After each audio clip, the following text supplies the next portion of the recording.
Here. Here. Here. Here. Pratt? Here. We have a quorum. This meeting of the Sacramento Metropolitan Cable Television Commission is being videotaped in its entirety and will be cablecast without interruption on Metro Cable 14, the government affairs channel on the Sacramento cable system. Today's meeting is being cablecast live and will be repeated Saturday, May 4th at noon. And a VHS copy is also available to check out from any library. Members of the audience wishing to address the commission should fill out a speaker identification form, these green forms located in the back of the room, and turn them into the secretary. And when you come up, please speak into the microphone when addressing the commission and state your name for the record. Thank you. I should have said, Mr. Chairman, it was a paid political announcement by the city and the county of Sacramento. I don't think so. Let me stop before I get started today. I'm on one of them roads. Item 1, report back, community programming funding. Mr. Chairman, before we get into good afternoon, Mr. Chairman and members. For those of you who have been traveling, thank you for being here today. Appreciate it. Before we begin, I'd like to point out that Harriet Steiner, our regular counsel, is not here today. Harriet is attending the City Attorney's Conference in Santa Barbara, and that agenda has some material that is important to us. That's why she's there. Mark Wasser from the McDonough firm is briefed and representing that firm and our counsel for today. So, welcome, Mark. Thank you. We always have an attorney around, or 2 or 3 or 4 somewhere. At our last meeting, that is month before last, we referred to staff a request to bring back to you a resolution affirming in a manner the Commission's intent to provide long-term funding for the community programming activities within your discretion. We brought back to you a resolution which we believe meets the intent of your direction to staff and recommended for your approval. I'll point out that that our review of the tape at that meeting was not definitive as to the term of this resolution of intent, be it 3 years or 5 years. For purposes of drafting, we drafted it at 5 years. That is not a recommendation. That's just we drafted it that way. You discussed between yourselves 3 and 5 without making a decision. Therefore, if this resolution meets the intent and or if the community programming grantees have any comments on it, it would be appropriate to take that information at this time. Your action would be to adopt this resolution and direct staff to distribute it to the community programming grantees. Any questions or comments, Commission? Not at this point. I'm just going to ask a question. Rich, in the discussion, and I know we discussed both 3 and 5 years, and you're saying that that was not a part of the motion then? Right. You directed staff to come back with a resolution, and you did not define the timing. In preparing this one, I prepared it at 5, okay, but you can now change it to 3 if you'd like.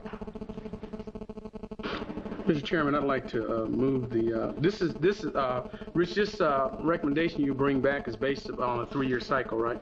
5. This is a 5-year cycle. A 5-year cycle? Right. So if you want 3, you'd have to change that one portion of the resolution. I'd like to change that portion to 3. Okay. We have a motion. Do we have a second? I'll second. Moved and seconded. Any last comments? Do we have any comments from the grantees? I mean, I assume they've all seen this, Rich? This has been out. I mean, they were here. We take Yes. I think the only comment I have was when this was first approached a few months back, that my perception at the time was that they wanted a guarantee. This is not a guarantee. It's just an intent. Right. Your direction to staff was that legal counsel prepare a resolution of intent with the appropriate caveats. And these are the caveats recommended jointly by your legal counsel and by staff. The legal issue is that you cannot bind a public entity beyond your current budget or fiscal year. You can express intent, but you cannot contractually bind. But it allows them to plan, though. I mean, it allows them to plan. If things stay the same, then here's what... Right, and you're providing direction to staff in budget preparation next year, next March, when we bring you budget estimates, that these become the base numbers. If you recall the exercise we went through a few months ago where there was funding that was recommended at a lower base, and then I gave you discretion on what to do with it. You're now telling me next year to start the base at these numbers. That's a significant change in our policy. I took care of my concerns, Rich. Okay. We have a motion and a second. Dan, would you call the vote, please? Yes.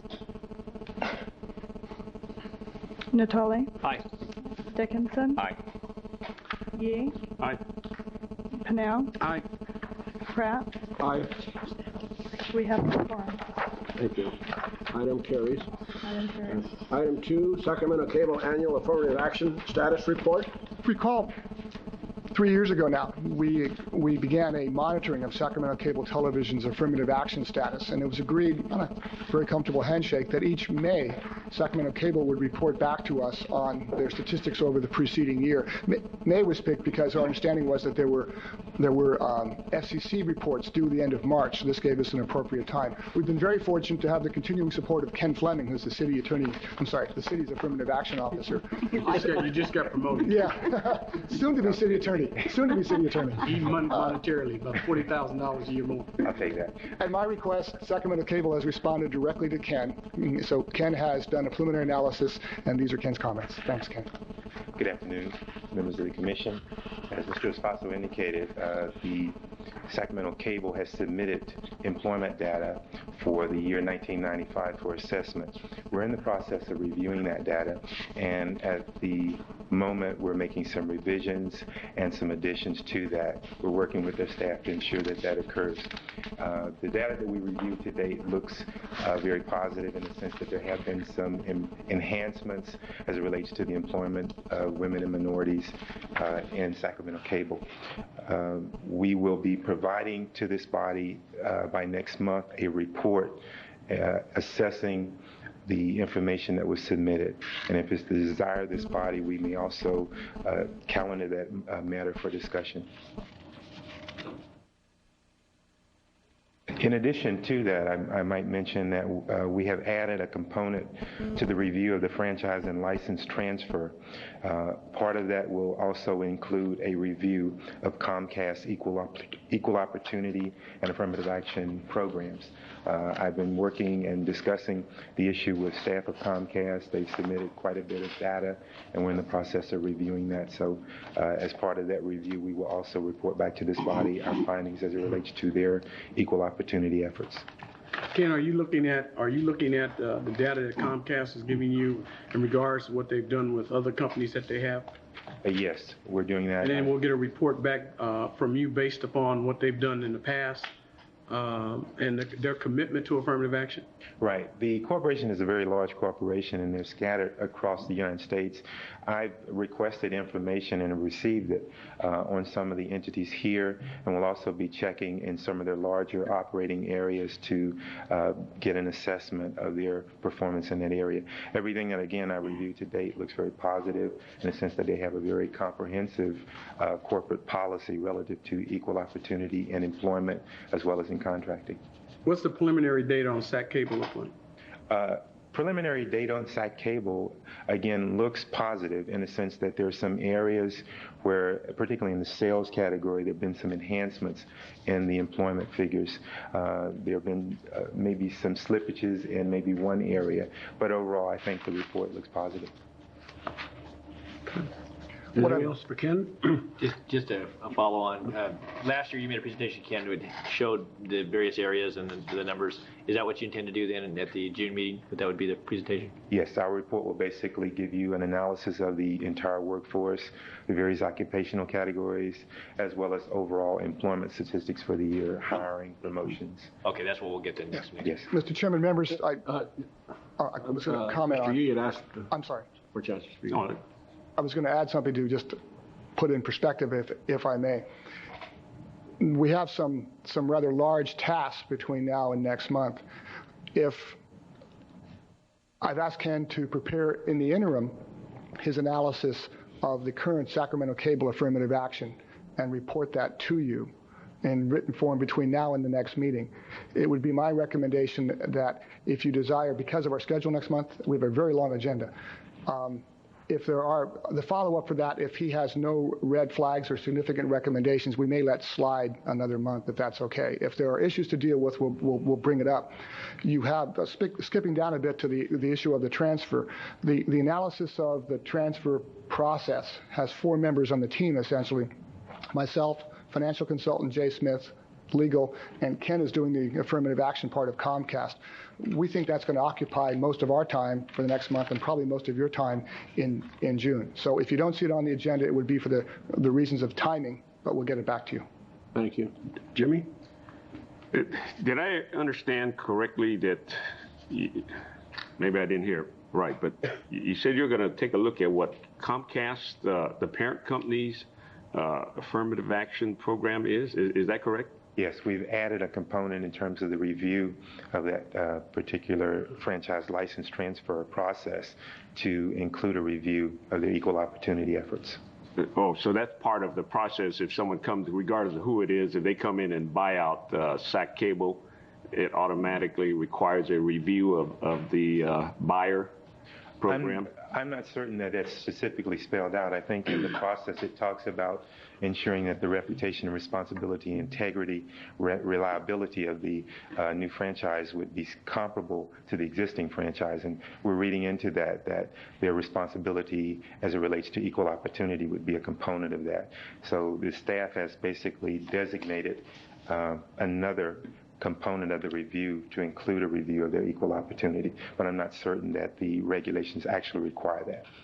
Okay, specifically though, that if Sacramento Cable as a subsidiary of Comcast meets our requirements, is that sufficient? Well, Mr. Yes, just as we'll discuss under item number 3, the criteria, one of the criteria we'll be dealing with is that the reputation, responsibility, integrity, and reliability of Comcast, its directors, officers, employees, and agents, is equal to that of the current franchise entities. Yeah. Part of that analysis includes affirmative action. Yeah. And we've asked Ken to work to be the analyst on that component. All right. I just want to be clear. Sometimes when a larger company comes in and buys out a smaller company, to meet the same goals of that smaller company, sometimes it becomes a little difficult. I would not imagine that they will be meeting the same goals, but we're looking at it as it relates to their responsibility, as it relates to their own individual equal opportunity program and how they are faring in that adventure. All right, thanks. Mr. Chairman, I guess since we have these Comcast executives here, it's best that they at least hear where some of us are coming from. So let me just get my 2 cents on the table real quick. I'm a firm believer that affirmative action is a goal of this Cable Commission, and it's something that I look on very, very harshly. It's something that I agree with and I think needs to happen. And when I talk about affirmative action, I talk about Sacramento, I talk about equal opportunity for all people in this community based upon the numbers that we have in this community. I know that many African Americans as well as Latinos, everybody else, spend money every night watching cable. And they make our money has no color. But ultimately, we want equal access for everybody. And I just want them to understand that before they leave. And I do look at those numbers, and Ken, you know how I look at them. I beat you up for 3 years, so that ain't no news. So when I look at numbers, I talk about accessibility. And I know my colleague at the end feels the same way I do because he's voted with me many times on the same issue, as well as my colleagues to the right. And I'm just saying that when we look at this community, this is a holistic community, and we expect to try and make opportunity for everybody. And I just don't mean having poor folks down just doing the insulation, but to see them all the way up through the ranks so they can be a part of what's going on. Because having a healthy cable system and having an integrated cable system makes it truly a great opportunity for everybody in this community. So that's the Sam Pennell version of what I see. It may not be a colorblind society, perfect, but it's a society that has equal access to everybody. That's pretty cool? Equal access? Mm-hmm. That work's done. Thank you. Thank you, Ken. Thanks, Ken. I want to ask Mr. Pennell if he could be more concise with this. I'm normally not that. I thought you guys were going to call the Jimmy Yee rule on me. You're 3 minutes up. Yeah. Item number 3 is a time matter scheduled for 3 p.m. Are all the participants present? I'm not sure, Mr. Chairman, but having scheduled it for 3, I would suggest we try and proceed through the other administrative matters and come back to this exactly at 3. We'll come back to 3 then. In case someone else is trying to get here by 3. Item number 4, renewal of executive director's employment contract. As you recall, the contract with your executive director, this body requires that its renewal be brought to you prior to June of each year. The contract is attached in your packet. If you have any questions as to your action or consideration, we have a commission counsel here to address that. So what happens if we don't renew it? You'll be sitting in on more If meetings. you sit Yeah. there with the council, huddle with the council. I just asked the question. I don't know. Procedurally, Mr. Pennell, as council can explain, the way the contract was drafted by county council, no action on your part between now and June 30th renews the contract. So to cancel the contract, you must act. So the type of- So we, The action today then is just to, no action. Unless you want to change the contract in some fashion, you do not need to take any action at all. okay. That's correct. The Well, contract in and of itself does not deal with the compensation? That's a different package? It's in there. It's in there. Everything's there. Okay. So, but I guess what I'm trying to get at is whether it goes up or not. Not unless you take action. Not unless, oh, okay. You did. That this- is a concern. Background, the contract specifies base compensation. In your budget action last year, you applied the cost of living increase to all staff, including those, Okay. that person covered in this All budget, right, in that's this covered, that's contract. covered then. Okay. Mr. Chair?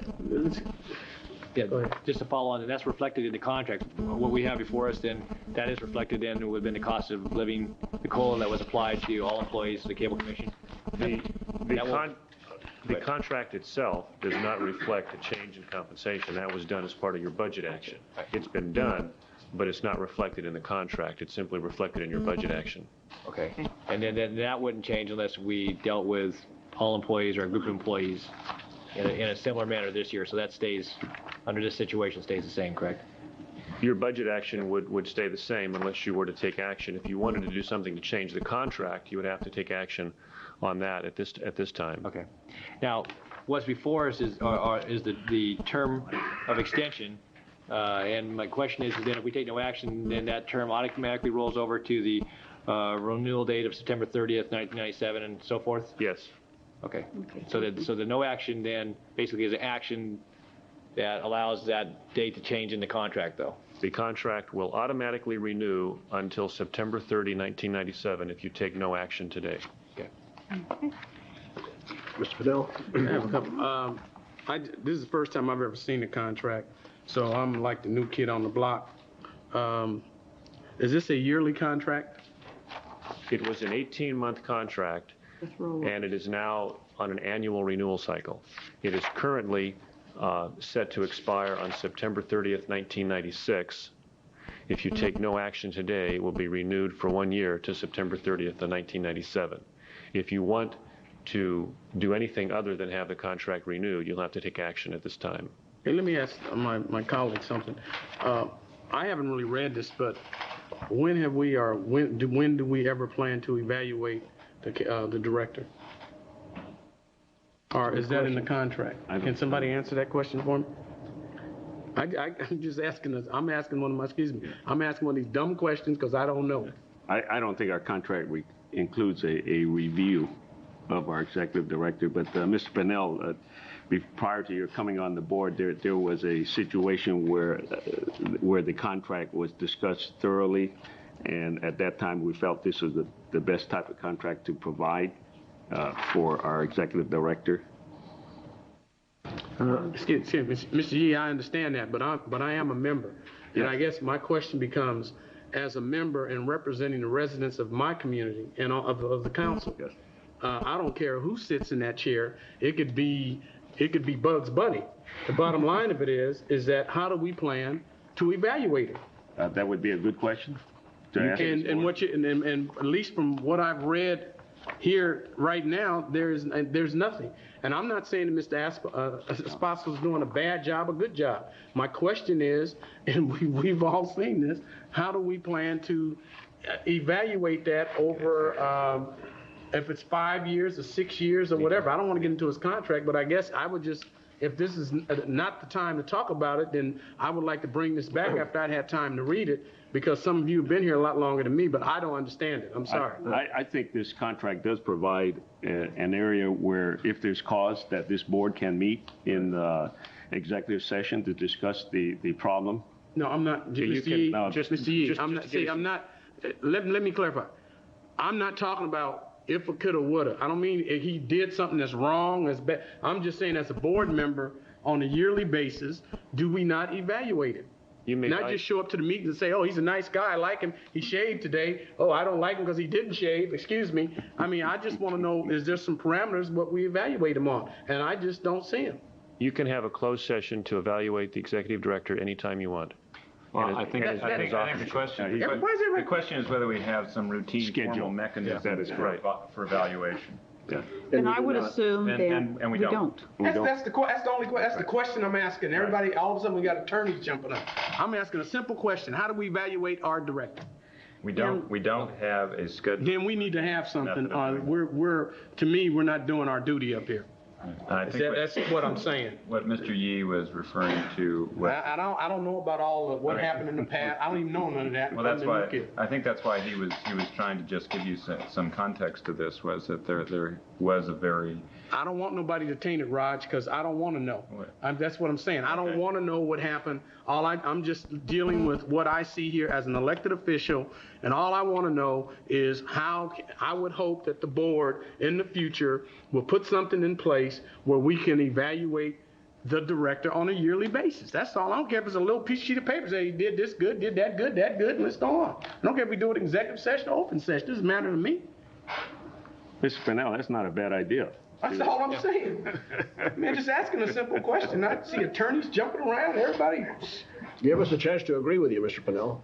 I'm getting a little frustrated. It would be in a closed session. Yes. Any discussion, and we can schedule one maybe for the next meeting. Do we have enough time to do this?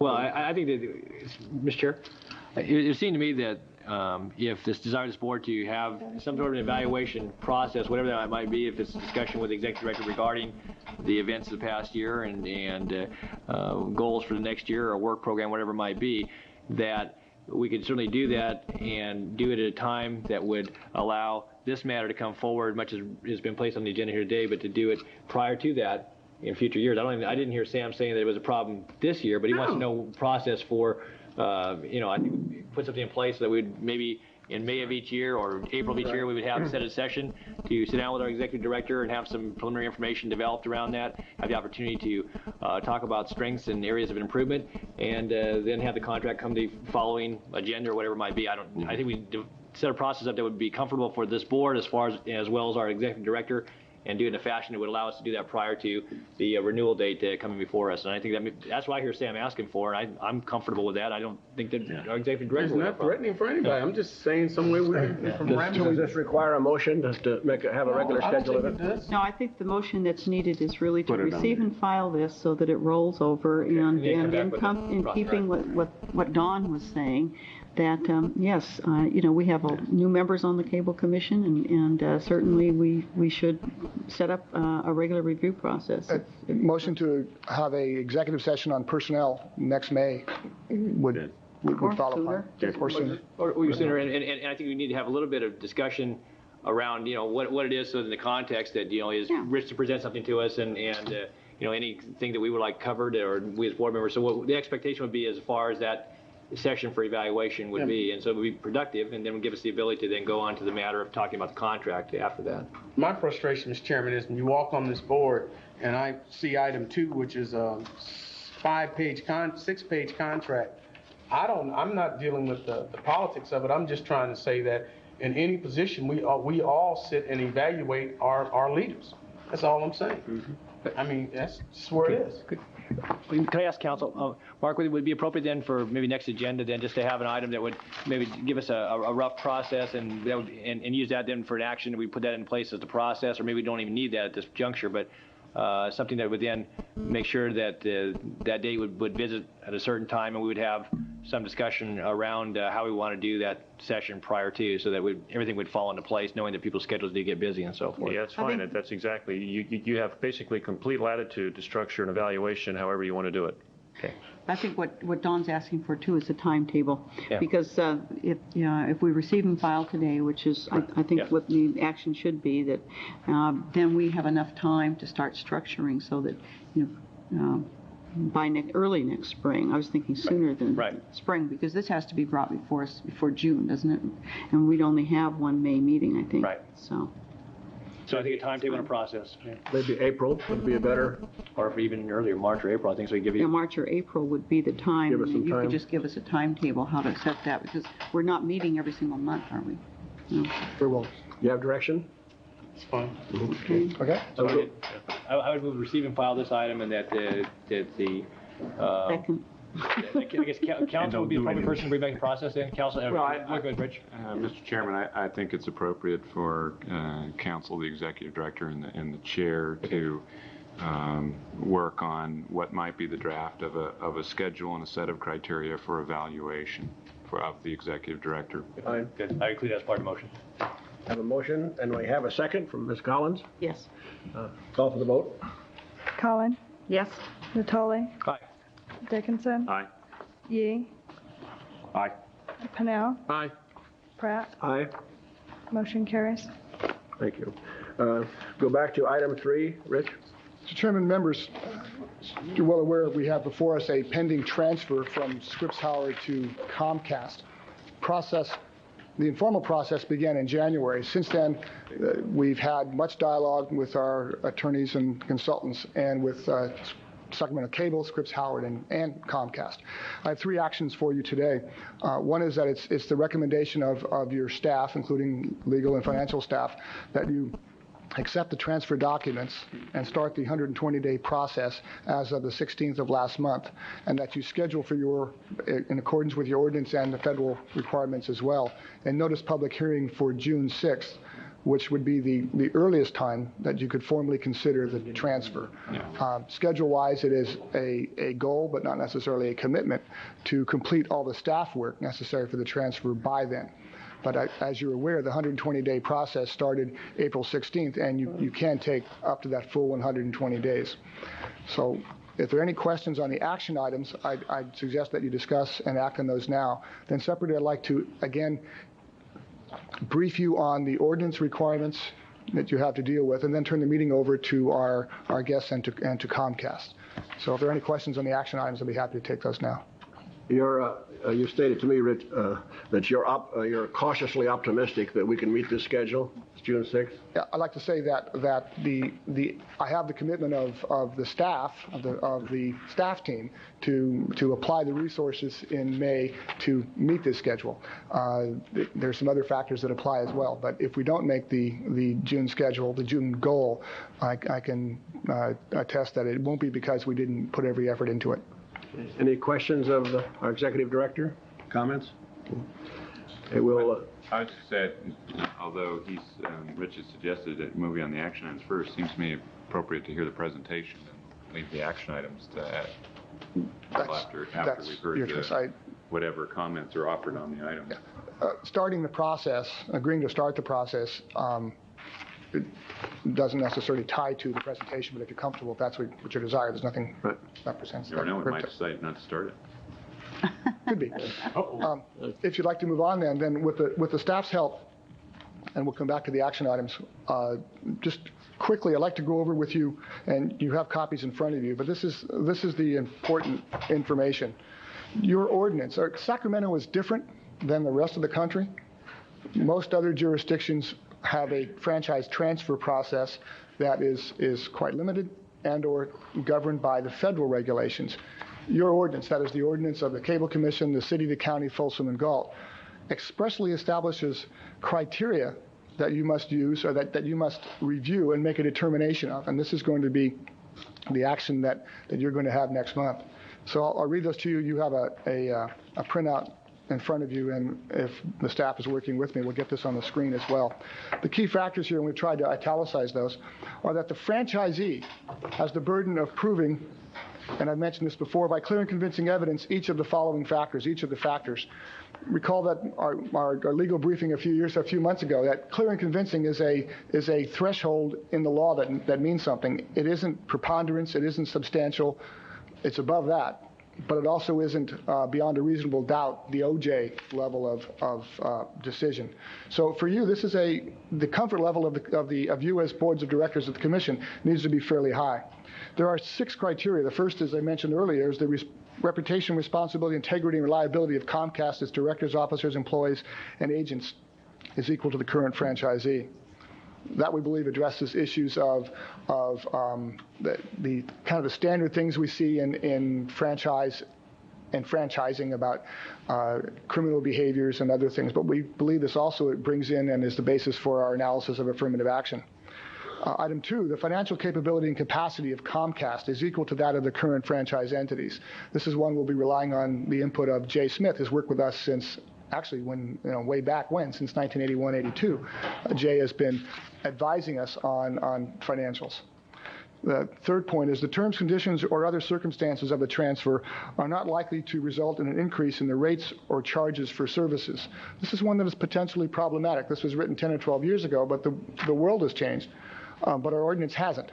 So we will be looking for ways in which we are convinced by clear and convincing evidence that the changes aren't likely to increase rates or charges.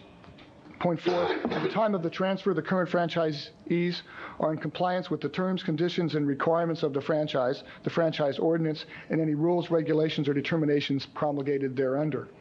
This is one in which Sacramento Cable will be asserting that they are in compliance with all aspects of all these documents, and staff will be in effect doing an audit and saying, yes, we believe they are, no, we believe they aren't. I can tell you on this one that we've been working very hard, and Sac Cable and Wayne have been working very hard for the last 18 months to be sure that this one isn't going to be a problem. Point 5, the installation of the cable television system has been completed in the manner and within the timeframes prescribed by the franchise ordinance. Now this is interesting. The franchise ordinance now includes the resolution you adopted in January relative to the current upgrade to 500 megahertz. So we have to be sure that we're at the appropriate point in the process of that construction upgrade. If you recall in January when you approved that, and on the staff recommendation and with the agreement of Sacramento Cable Television, we put the current upgrade and the progression table under our universal service policy in the franchise and put the full faith and obligations of the franchise behind that. So we have some staff work to do on this one as well, but had we not had a upgrade going on now, this one wouldn't be applying because we did certify several years ago, 1990, that the initial franchise was constructed and complete. And finally, point 6, that the transaction will not detrimentally affect the public interest. And as you well know, public interest is sometimes tough to define, but we'll work on that. The point here is that it is under your ordinance, as agreed to by all of the franchise entities, the burden of proof is theirs to bring you to a comfort level to approve the franchise. With that, we've arranged today, and it's been a most interesting several weeks. Lots of new people, lots of new interactions. But I'd like Wayne to take the podium now and move forward with what will be an opportunity for you and members of the public to listen and ask questions about Comcast. So, Wayne, we've been busy. I'll turn it over to Wayne. Thank you. Thank you I know everyone is busy, but I do appreciate you taking the time today because this is, in my opinion, one of the more important meetings we'll have over the next couple of months anyway. And as you well know, Comcast and Scripps agreed late last year in principle to merge their organizations. This is pretty much a technical merger or a business merger that is basically going to be seamless at the local level. It's a replacement of one entity of another. The advantages from my perspective clearly are we are gaining in someone that has a great deal of knowledge about the future of telecommunications, and based on everything I've seen and observed and had conversations, they have every intentions where they have franchises to move forward in a very progressive fashion. My relationship with Comcast has been building over the past several months, and I can only submit to you that this community is going to be well served by having a corporate citizen like Comcast available to us. So I know we have limited time. As Rich had indicated, over the past several months, a number of documents have been delivered to Sacramento. So you don't Rich give says those about 26. Fortunately, Comcast has provided us with executive summaries of the 26 pounds, so you're not going to be obligated to participate and distribute that. So without further ado, we have our guests from Philadelphia here. They come all the way across the country to say hello to us. And Dave Breitinger is their governmental affairs executive. And so, Dave, you want to take it away. Thank you, Wayne. Good afternoon, Chairman Pratt, Executive Director Espasto, members of the Cable Commission. It's a pleasure to be here in your beautiful city. We arrived yesterday, and I tell you what I've seen so far has been very, very impressive, and I'm looking forward to coming back and seeing a lot more of it. My name is Dave Breitinger, and if you could turn the slides on at this point. And I am the Regional Director of Government Relations for Comcast.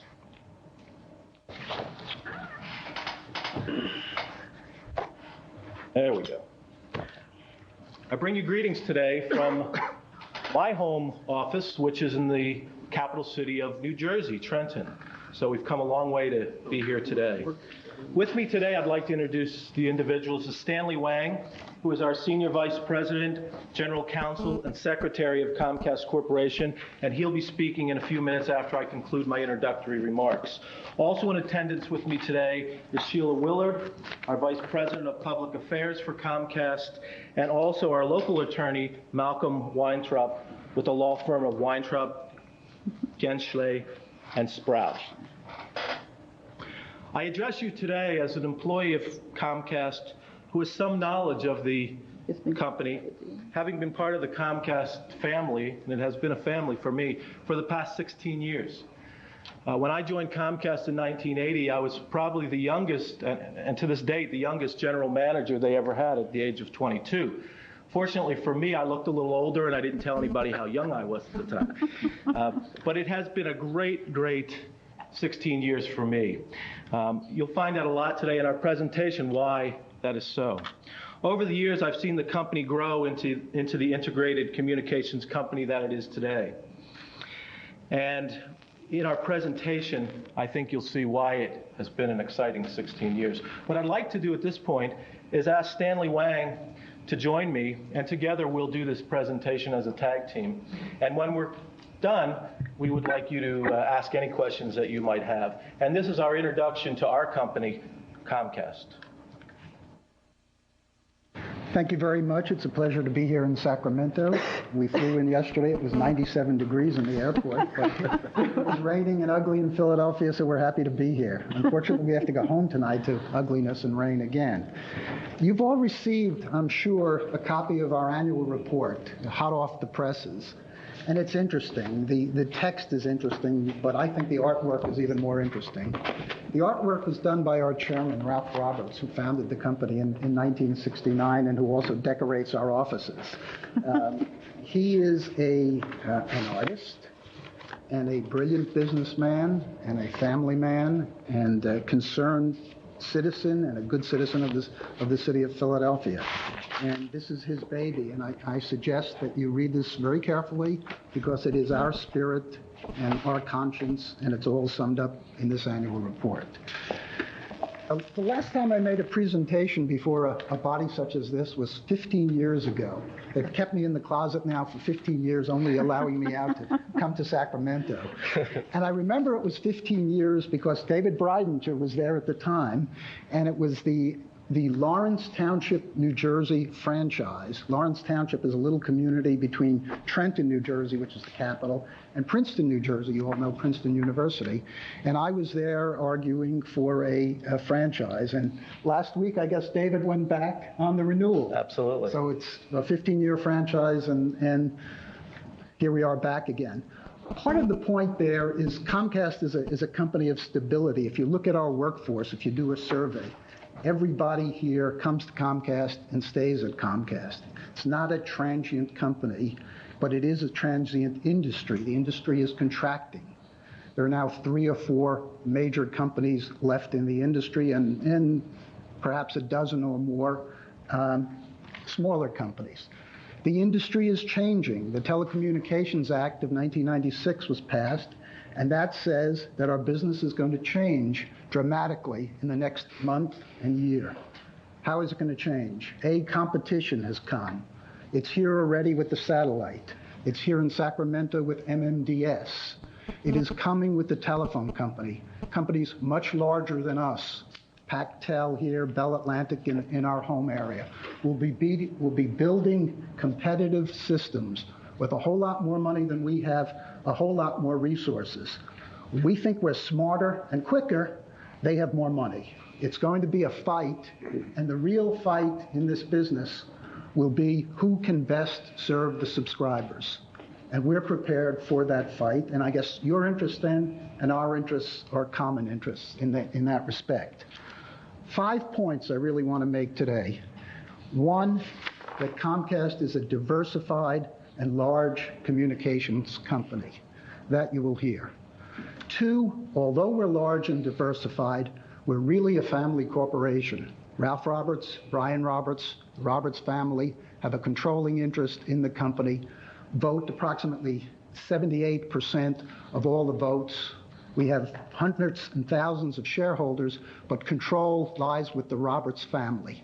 And their tradition was, as Dave said, that we're a family corporation and that the lowest employee is welcomed, there's no such thing as a lowest employee, is welcomed into our family. And we intend and try very hard to impress everybody that it is a family and we try to work together. And that has been successful.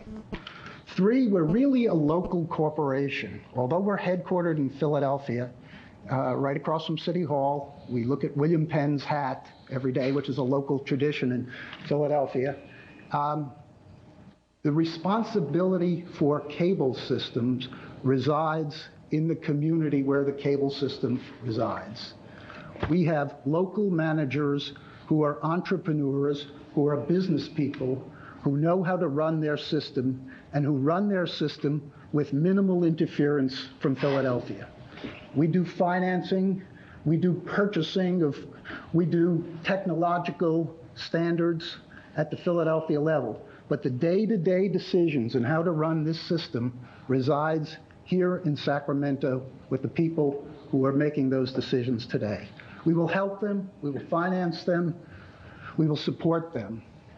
But when your cable is out or when something good is done, you look to Wayne Vowell and the people here in Sacramento.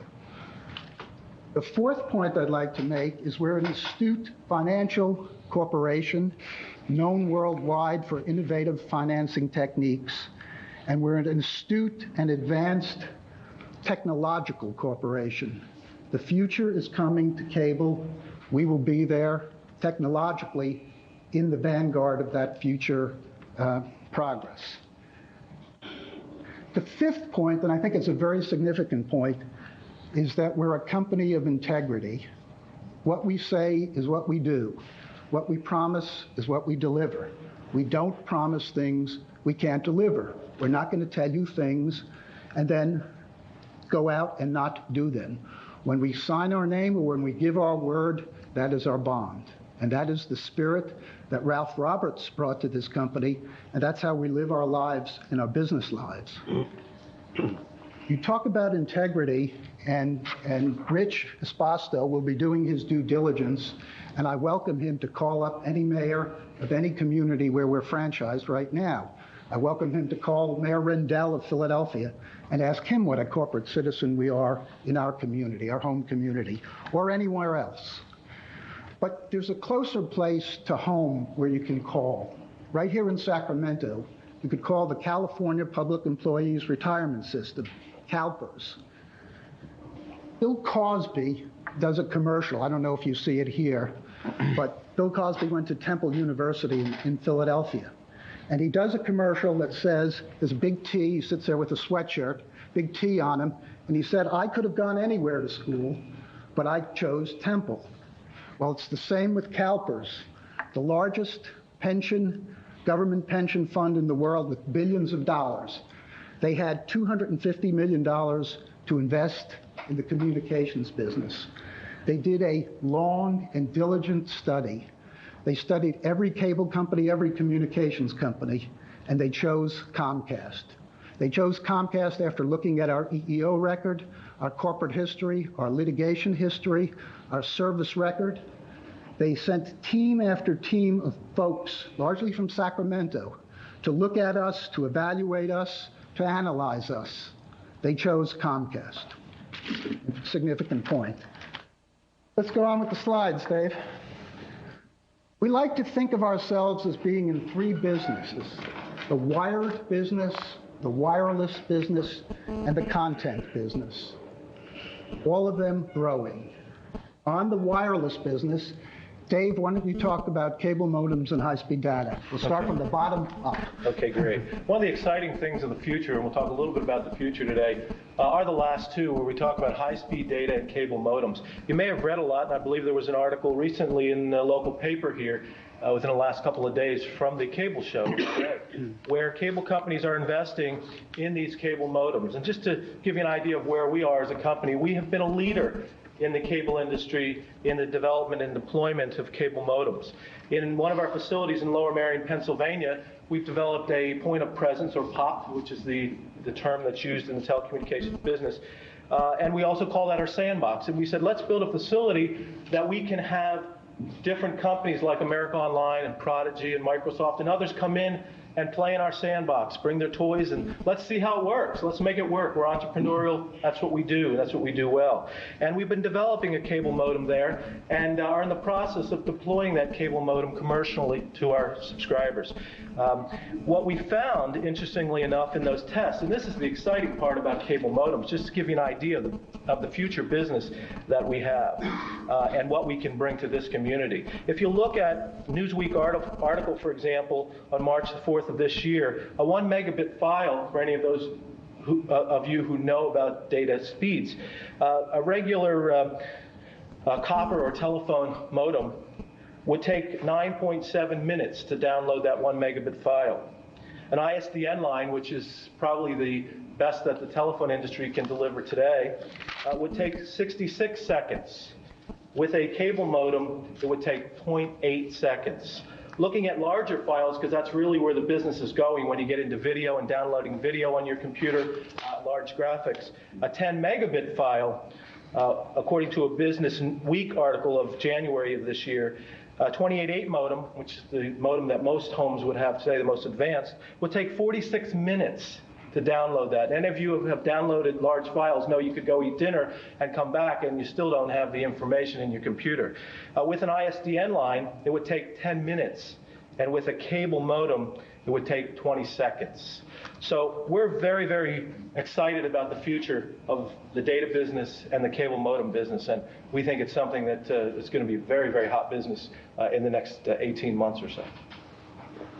The 1996 Telecommunications Act, just passed by Congress, authorized the telephone company to get into the cable business, but it also authorized the cable company to get into the local access telephone business, and we intend to be in that business. We're experimenting now. We are doing telephone calls over cable wires in an experimental project in Michigan. We've done a call from our headquarters in Philadelphia, actually to England, using solely facilities other than the local telephone companies. It's not here today. It may be here 6 months from now. It is the future. We will be in the telephone business. Now, if you go up the list, Teleport and Eastern Telelogic are today in the telephone business. They're something called CAPS, or Competitive Access Provider. They take a call from your phone and bypass the local exchange carrier and connect to the long-distance carrier. We own 20% of Teleport and 51% of Eastern Telelogic, which is a CAP operating in the Philadelphia area. The United Kingdom operation is also somewhat of an indication of the future. Although we like to think here in the United States that we have the most advanced telecommunications industry, the UK about 10 years ago allowed cable into telephone. At the time, British Telecom was the minority, was the only server of telephone service. You got a bill at the end of the month that said £70. It didn't tell you which calls, where you made it, how you made it. Cable got in and offered a competitive service. We captured over 25% of the telephone market in the UK. And we have 2 wires going into the home, one providing cable, one providing telephone. And we're knocking the socks off British Telecom. That same kind of war is going to happen, although the United States telephone companies are far more astute and advanced than British Telecom. But you're going to have at least 2 wires going into every home, providing video and telephone.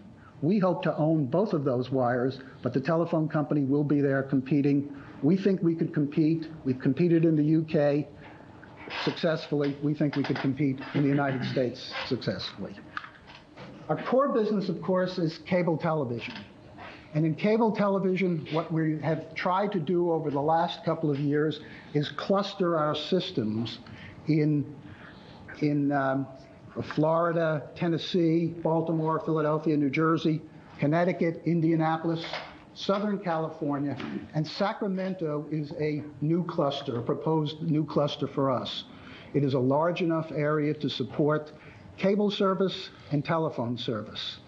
To cluster would allow us to provide both those services in a geographic area, and of course then the Communications Act will allow us to connect that system to the local operating carrier.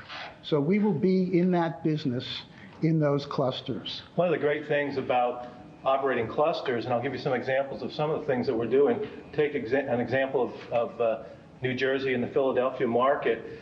We, over the last 12 months, looking at our subscriber base, we have about 1.2 million cable households that we serve in that market. And so what we did was say, let's be entrepreneurial. Let's look at what we can do for our customers that will keep our customers loyal to us. Because when competition comes, we know that that's a real secret, is doing the job the best you can, becoming the best service provider in your community, and building customer loyalty. And so what we did is we put together a fiber optic network that stretched across New Jersey, from Jersey City across from Manhattan, down through the middle of the state, through Trenton, and down into southern Jersey over into the Philadelphia area, connecting 1.2 million households. Next thing was, what can we do with this? We said, well, one of the things we can do is continue to be a good corporate citizen, corporate leader in our communities.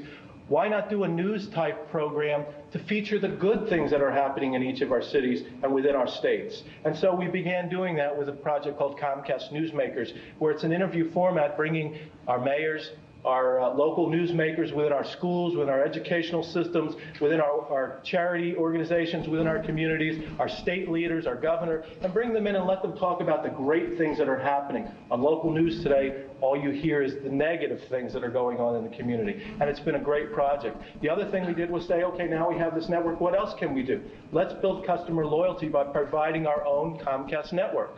So later this summer, we're going to launch a network called the Comcast Network, which will feature news, public affairs, some movies, as well as local school and collegiate sports, which you won't be able to get anywhere else but on Comcast. And we think it's a great thing for our customers.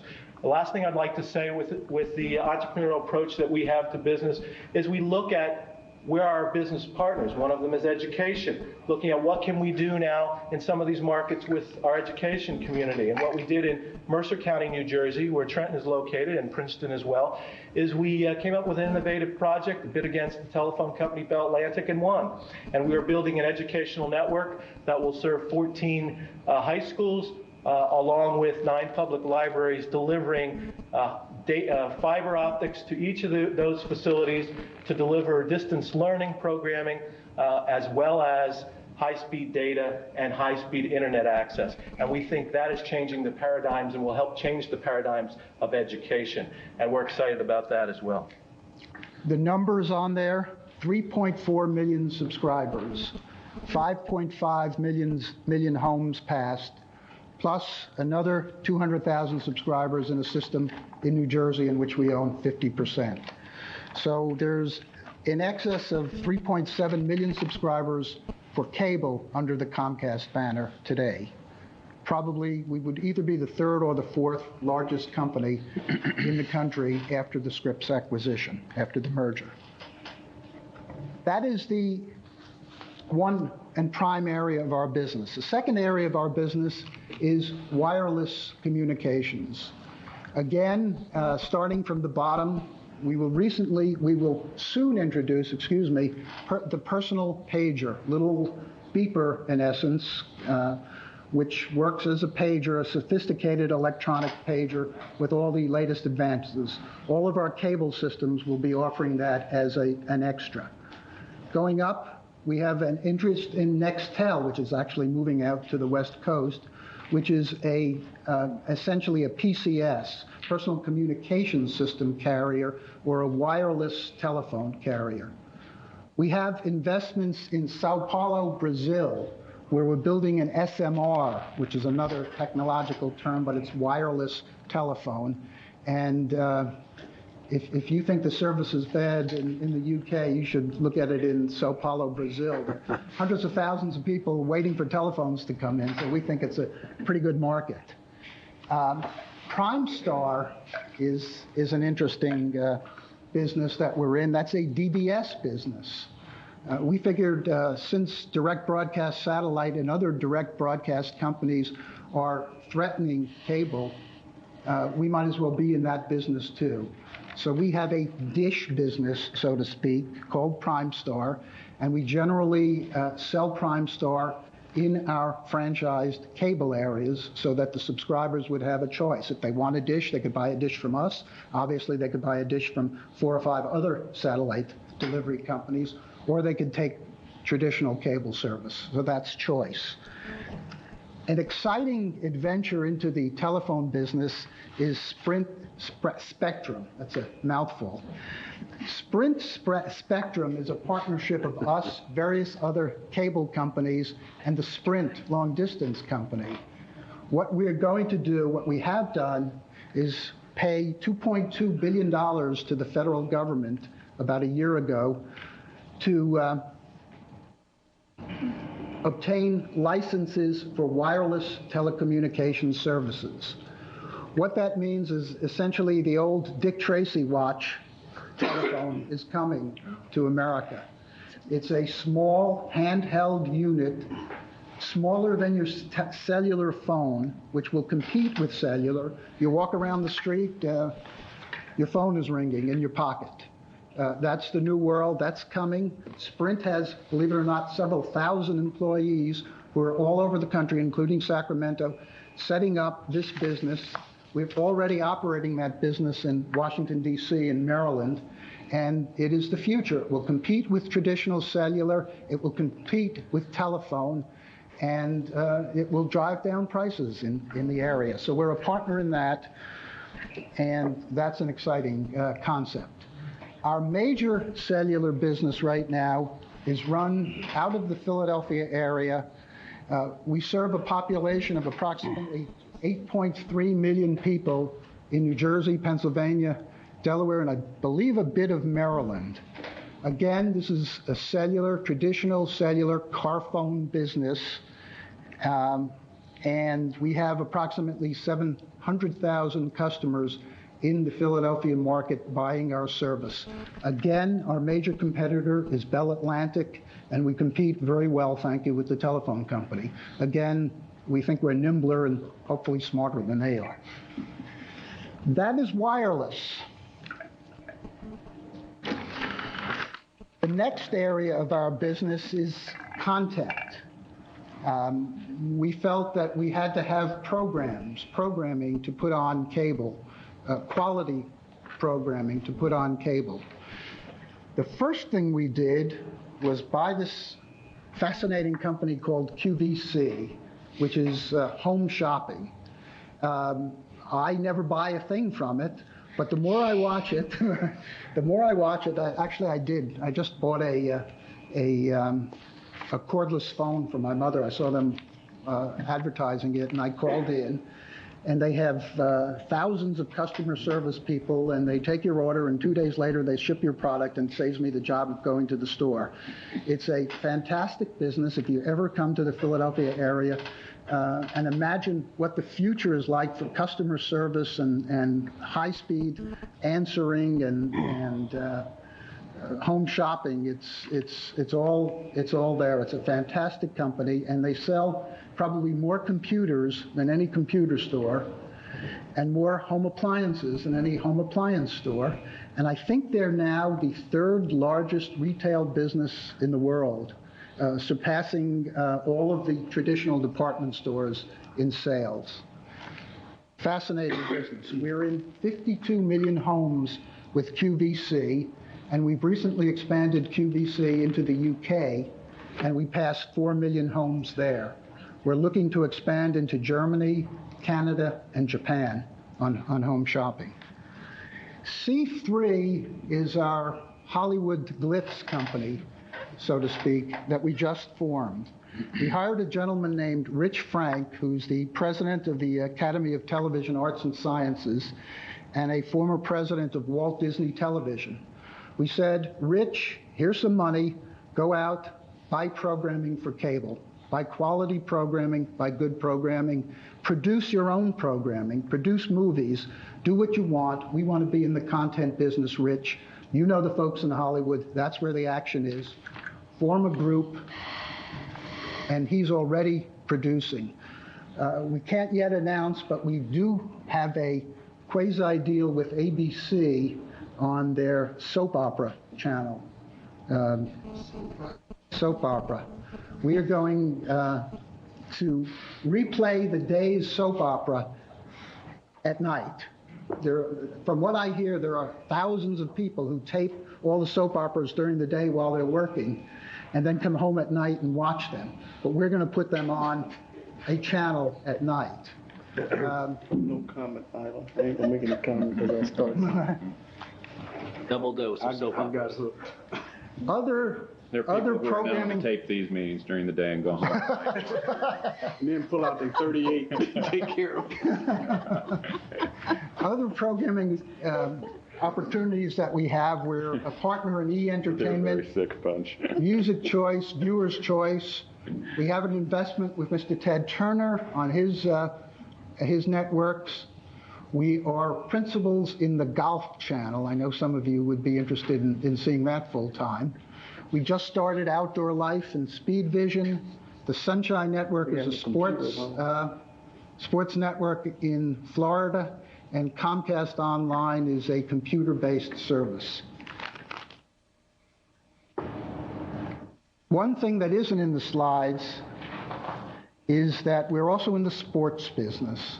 We're going to come back to Sacramento, I think 2 or 3 times a year, and lose to the Sacramento Kings because we now own the Philadelphia 76ers, and there's no poorer team in all of the NBA. So count on 2 sure wins in your schedule for the Sacramento Kings, but we'll be building. We'll be building that team, and we also bought the hockey team and the Spectrum, again with the idea of providing programming, exclusive programming in some cases to our subscribers. Hockey, basketball, and all the events in the Spectrum, concerts, and whatever else. I guess it's equivalent to is it the Arco Arena here? Yes. Essentially, that's what we bought in Philadelphia. It's the Core States Spectrum, not the Comcast Spectrum. They want to pay to name it. But we will own it, and we do now own the basketball team and the hockey team, which hopefully will win the Stanley Cup this year. Yes. Again, that's our story. We're an integrated communications company, and that's where we are today. Now, let me give you a little bit of background of how we got there. Our roots were in 1963, when we acquired our first system in Tupelo, Mississippi. Now, it's almost a funny story. The 3 founders of the company, and you'll see their picture later, are Dan Aaron, Julian Brodsky, and Ralph Roberts. Here they are. Julian Brodsky is about 6'7" and probably 270 pounds, and is of a religious persuasion which in the 1960s was not terribly welcomed in the South. And we were franchising in Tupelo, Mississippi, and Meridian, Mississippi, and we dressed Julian in overalls and tried to hide him as he went around from door to door seeking subscribers in the South. He was one of the original, I guess, freedom riders in the South. We moved from Tupelo, where we had 1,200 customers, And our next large event was in 1988 when we acquired the cellular system in Philadelphia. In 1994, we acquired QVC, and recently we joined the Sprint joint venture to provide the PCS system in 29 key markets, including Sacramento. Those are essentially our historical highlights. Again, part of the family, Ralph Roberts, Julian Brodsky, Dan Aaron. Ralph was in the belt and suspender business when he decided that the technology there lacked something. So he moved on to cable television. Julian Brodsky is a brilliant financier and accountant who had worked with Ralph in the early days and founded the cable company. Dan Aaron, former president of the NCTA, a reporter with the Philadelphia Bulletin, a cable salesman of equipment, joined the company originally, and the three of them started that family. That's the management. That were the founders. Those were the founders of the company in 1969. Today, management is almost the same. Ralph Roberts is there designing the annual report, working every day. He's celebrated his 70th birthday a couple of years ago, and a vigorous man. He rides horses, God help him, and jumps. Julian Brodsky is active every day, running to Wall Street, trying to get us money at prime rates, better than prime rates. And Brian Roberts, Ralph's son, is the president of the company. Brian is about 34 years old. When I joined the company in 1975. Brian was, I think, 16 years old, and Ralph said to me, your job, Stanley, along with Julian's job, is to beat the hell, you'll excuse the expression, out of Brian for the next 10 years and teach him the business. Well, he's a very, very quick learner. In about 3 years, he became smarter than all of us. He is a charismatic leader who recently appeared just last week on Larry King Live, along with Ted Turner. He just relinquished a term as the president of the National Cable Television Association. I guess you were down there, Rich, and probably ran into Brian a little bit.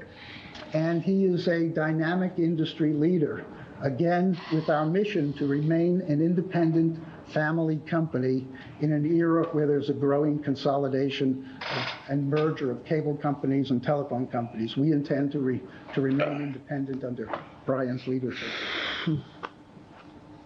Again, we're a communication company of the 90s. We have all these innovative ideas. We're growing. Our future is in cable, long distance, paging, modems, PCS, and whatever. We're prepared to bring the future to Sacramento.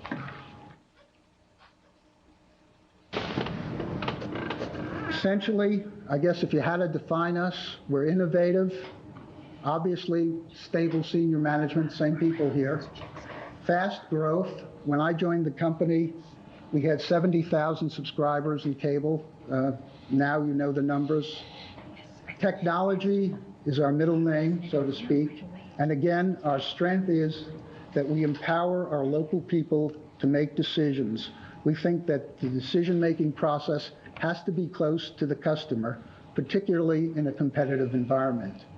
So Sacramento will be treated exactly like that. Kevin Meaney of Media Shakeout, one of the financial analysts who writes about our industry, says the following of Comcast. One of Comcast's competitive weapons in mega media will undoubtedly be its culture. Ralph Roberts and his partners have stayed together for 30 years. It may sound corny, but they set a tone of integrity, honesty, trust, and stability that permeates the company today. I'm proud, I know Dave is proud to be part of the Comcast family, and I'm sure Sacramento, when they get to know us, when we get to know you, will be proud of having us as your cable company. Thank you. Good question, Mr. With that, we will answer any questions that you might have of us, and we appreciate your patience in that rather long presentation. Mr. Natoli? Yeah, thank you for your presentation. A couple of questions just to come to my mind. You start out in Mississippi. Is that where Mr. Roberts and Brodsky were from? Or? No, we're from Philadelphia. Okay, and then so there was no explanation that gets to history. Why Mississippi? Was that where they were doing cable builds? Why? The home of Elvis Presley, Tupelo, Mississippi. What happened was that there still is a company called Safeguard Scientific, which is an investment, I'm not sure what you call them. They invest in small companies. Mm-hmm. They are headquartered in Philadelphia. They said, Ralph, how would you like to buy a cable company in Tupelo, Mississippi? Ralph said, what is a cable company? They went down there.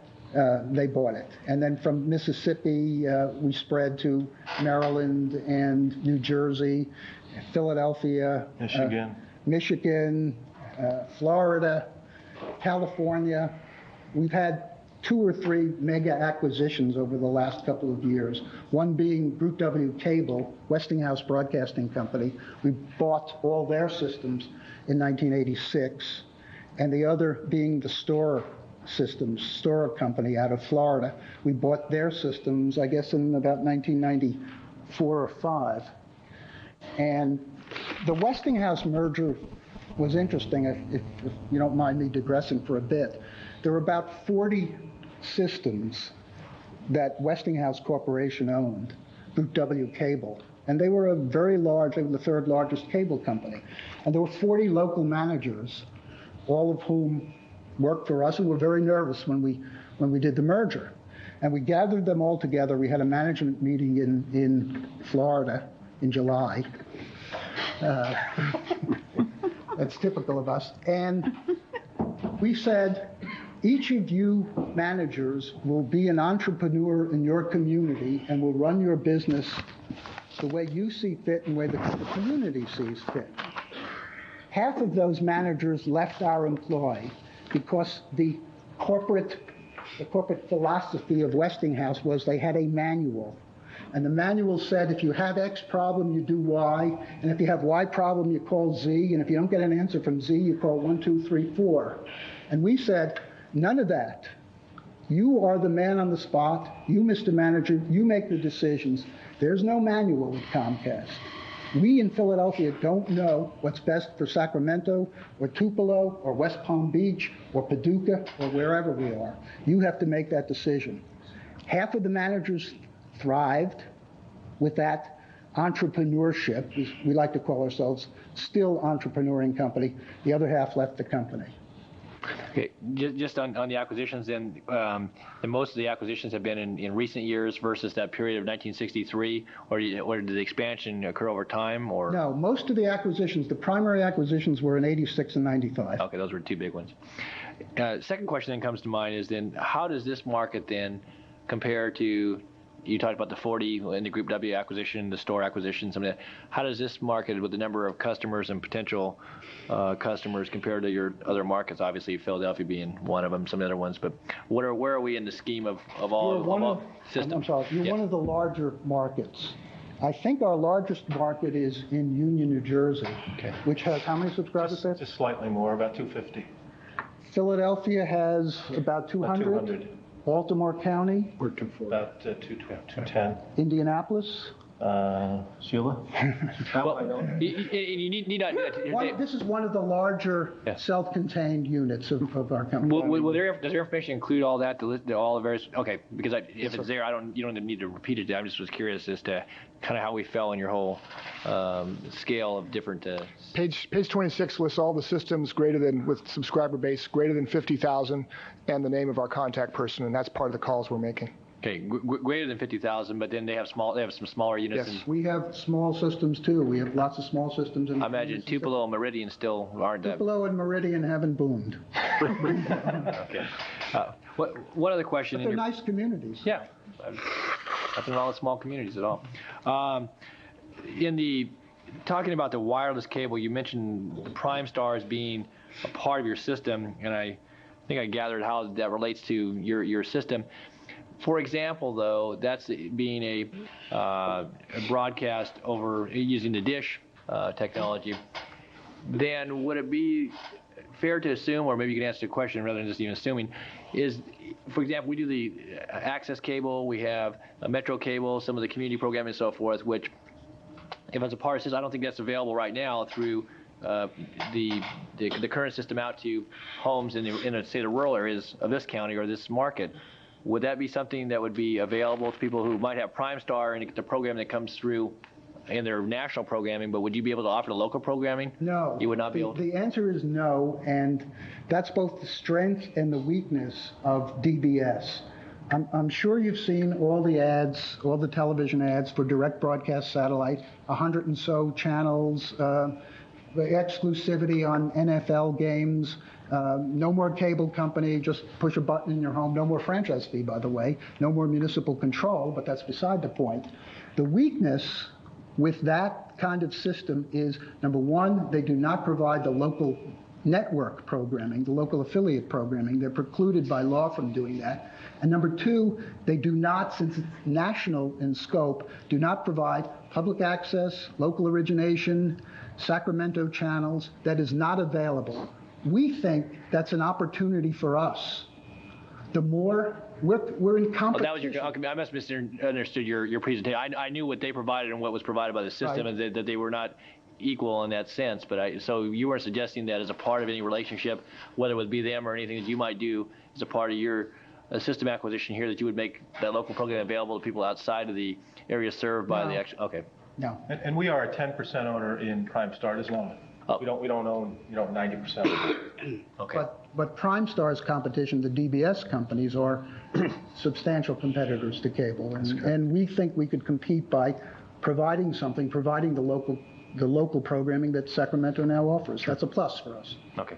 Thank you. Now, we have provided detailed information, and I understand the process is the staff will be providing us with questions over the next month, which we will be responsive to. So at the end of the month, A, you will have a complete package, and B, we will send another crew, probably David and other people, to make a public presentation at the next hearing. As I understood it, the sole purpose today was to tell you, who we are, what we do, what we're about, and then of course we'll work with the staff to get you whatever information you need on whatever you need. And on EEO, we support very, very strongly, Mr. Pinnell, the principle that our management should mirror our subscribers. We think that's good business. Absolutely. I find that to be very reassuring. I'd like to ask, in terms of the process, there are obviously areas where we all have some real concerns, and how we get those concerns answered in the process. And I assume that will be staff posing a lot of the questions that we've brought up before, and I can repeat some of those today that I'm specifically concerned about in terms of the transfer. But is that the way the process will work? That's correct. The answer is that Rich will be getting information to us and has already done so. We will be reviewing that and getting back our responses. I will be spending some time out here in Sacramento, also working with Rich and some other folks locally, and we'll try to do our best to get the information that you want. Okay, well, one of the real concerns I have is obviously the universal service, and you mentioned that at the beginning, I think, but you mentioned it in terms of that still being a part on any of these upgrades, a part of the franchise documents, and that there is a progression table that's in there too. One of the concerns that I would have is that we do not treat areas that are more economically disadvantaged from those that have a lot more income. It's just been one of the things that was a big concern from the very beginning of the franchise here. And so obviously I want to see how that's going to be addressed in the questions that you pose and in the kind of answers that you would get. We do understand that issue, and as a matter of fact, we had met with the mayor earlier today and had an opportunity to address that issue.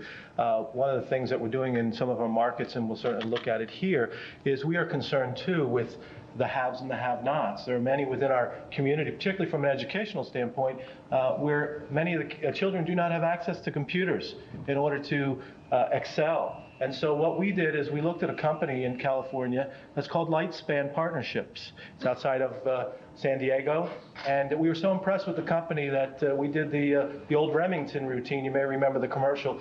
The chairman said, I like the product so much I bought the company. Well, we bought into Lightspan Partnership, and what it is an opportunity to take advanced technology, a set-top converter box that's interactive, that can be put into a home and into the classroom, duplicated in the classroom, and students can go home no matter what their economic level is, and be able to use that interactive technology over their cable system in their home via their television without having to have a $2,500 computer in their home.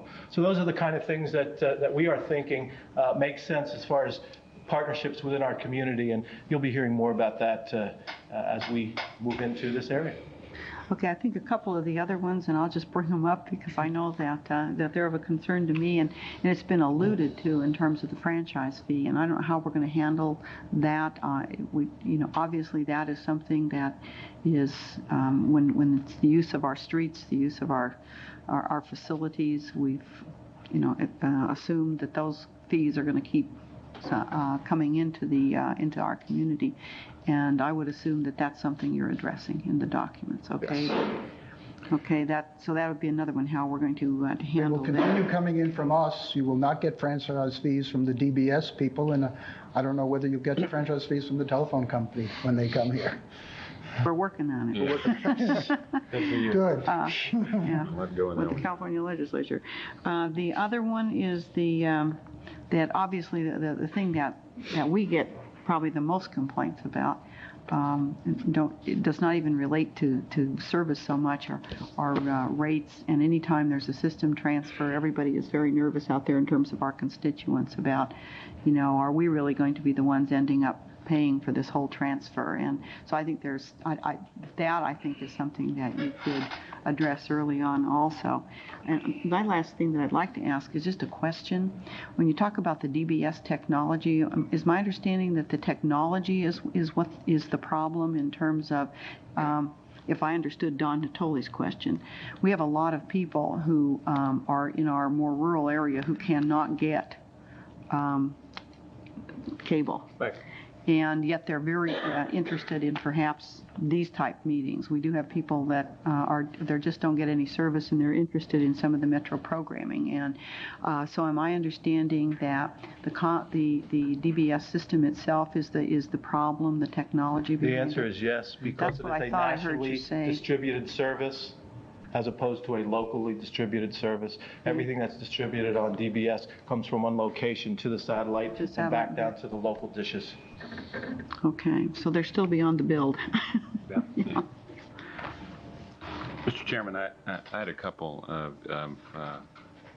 issues that I wanted to raise. A couple of them actually are similar to what Ms. Collin raised, but I'll put one in a different form than she did. She talked about franchise fees, but what we've developed over the years, I think here is a very strong commitment to public access and to educational television, to public television, and you heard a little bit of that at the outset of the meeting. Now, our ability to support that translates certainly in terms of franchise fees or fees that we realize, but I didn't hear in the presentation discussion of Comcast's either involvement with or commitment to, I'll use the term public access in the broadest sense. Can you address that? 2 points. One is the primary the primary principle of this franchise transfer is we will agree to abide by each and every provision in your franchise. So you change the name. You don't even change the name. The franchisee is the same. Sacramento Cable Television.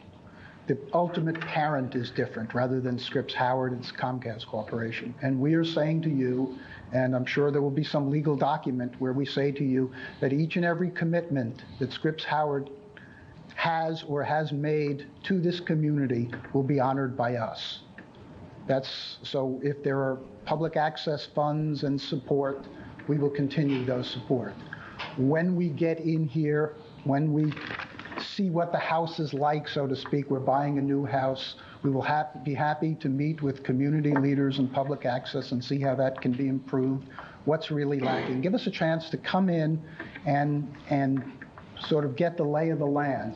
Now, Dave could talk about our commitment elsewhere on public access. Well, interesting enough, today, a little earlier, I had an opportunity to meet a number of your public access providers and programmers, and they've invited me to come up and see their facility. So I'm looking forward to that the next time that I come out to Sacramento. We do have commitments to public access in many of our franchises and also within our communities. And we provide educational channels, government access channels, and of course, under the law, least access channels, as well as public access channels. And will any part of the information associated with what you do in other locations be part of this review, Rich?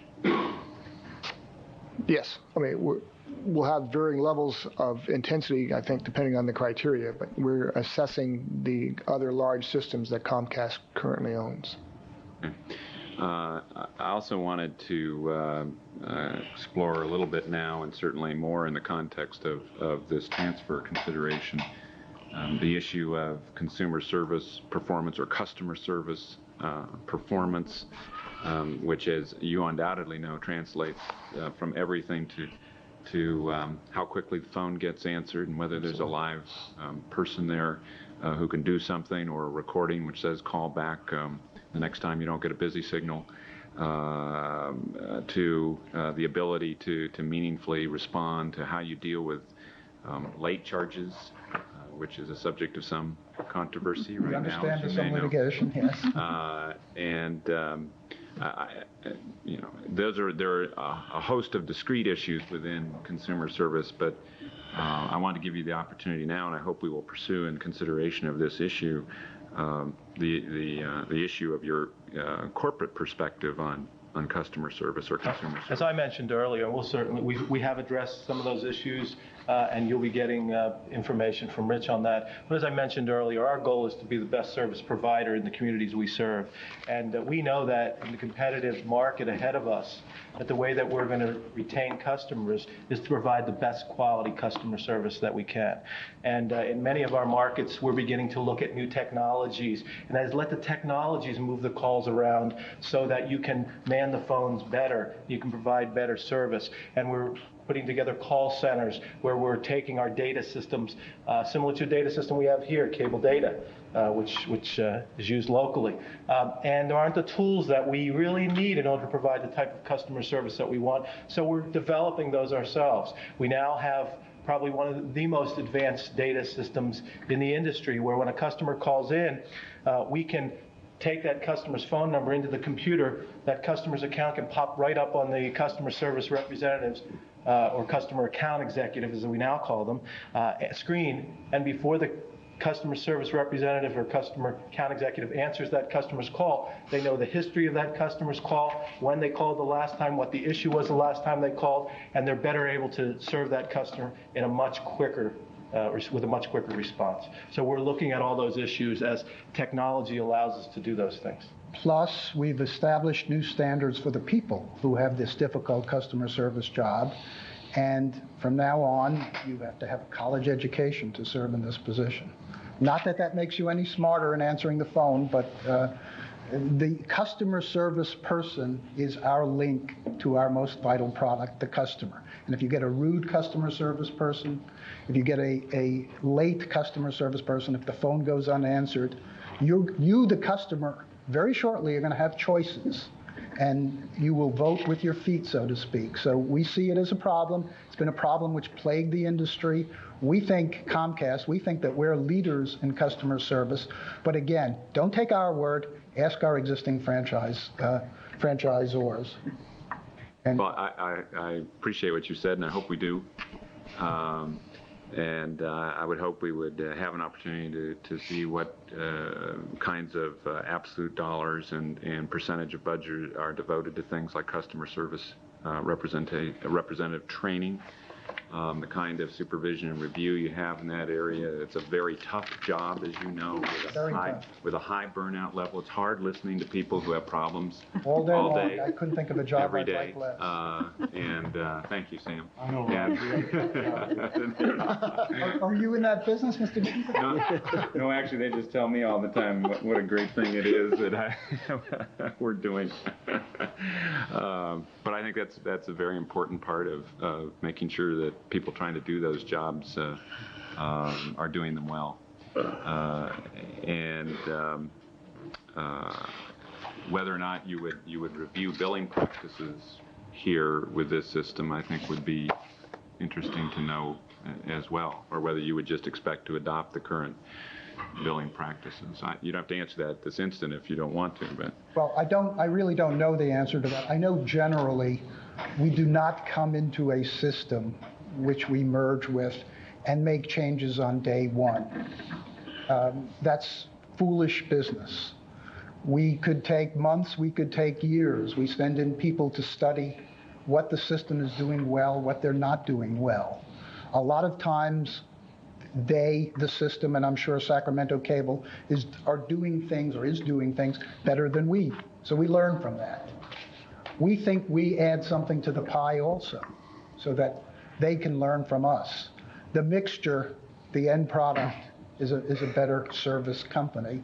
And again, service is what will distinguish us from the telephone company or from the satellite company or from the DBS company or from the Prime Star company. Actually, it's ours but competes with us, or from no cable at all. So we appreciate your question and work on it. You've been an obviously successful and growing company over time. I assume you've also sold some systems over time? One. We sold a system in Pickwick, Tennessee.